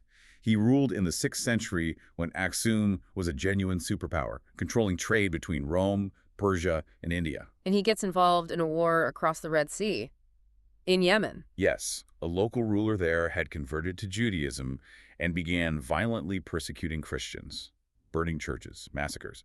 Caleb saw this as a personal affront. He launched a massive naval invasion. So he goes over there, defeats the bad guy, saves the day. Crushed the resistance, reestablished Christianity. But the most interesting part of Caleb's story isn't the victory. It's what he did afterward. Let me guess, he built a giant statue of himself. The opposite. He abdicated. Yeah. He sent his royal crown to Jerusalem to be hung at the Holy Sepulchre, and he vanished into a monastery, lived the rest of his life as a simple monk. Wow, from emperor to a monk in a cell. That's a serious statement about values. It is. It solidifies that ideal that spiritual power is higher than political power. But if Caleb is the arm of the state, the next figure, St. Yared, is the soul of the church. I liked Yared's story because it starts with him failing. The source said he was a slow learner. He was. He struggled with his studies. His teacher was harsh, and Yared eventually ran away into the woods, ready to quit school forever. A lot of people can relate to that. But then he sees something. He's sitting under a tree, and he watches a caterpillar trying to climb up the bark. It crawls up, slips, falls, tries again, slips, falls. The classic persistence metaphor. Exactly. After many attempts, the caterpillar finally makes it, and Yared felt ashamed. He thought, this bug has more grit than I do. He went back to his teacher, apologized, and applied himself. And he didn't just pass, he became a genius, right? He became the father of Ethiopian sacred music. The legend says God sent 3 birds from paradise. They sang to him and taught him the 3 musical modes, Ge'ez, Ezel, and Are, that are still used today. Wait, the music used today is from the 6th century. It's largely unchanged. Yared composed the Degwa, the massive hymn book of the church, and he even invented a system of musical notation, little signs above the text, centuries before Europe developed the staff notation we use now. That is incredible. So you have a notation system, a literature, a unique theology, and an empire, all functioning at a high level while Europe is trying to figure out how to build a castle. That is the synthesis the source wants us to have. Ethiopia wasn't a periphery of the world. In its own eyes, it was a center, a Zion. It blended Hamitic, Semitic, and Nilotic peoples into a civilization that didn't need external validation. It really challenges that mental map we all have, where history just happens in Rome and London and everywhere else is just waiting. Exactly. And that leads to a final sort of uncomfortable thought the source raises. We mentioned the founders of Ethiopian studies, the Europeans like Ludolf. Right. Well, the source points out that Ludolf didn't learn Ge'ez by magic. He had a teacher, an Ethiopian monk named Abba Gorgorios who was living in Europe. But Ludolf gets the statue and Gorgorios gets a footnote. Essentially. The intellectual labor of the Ethiopian scholar was mined to build the reputation of the European expert. That leaves me with a pretty big question.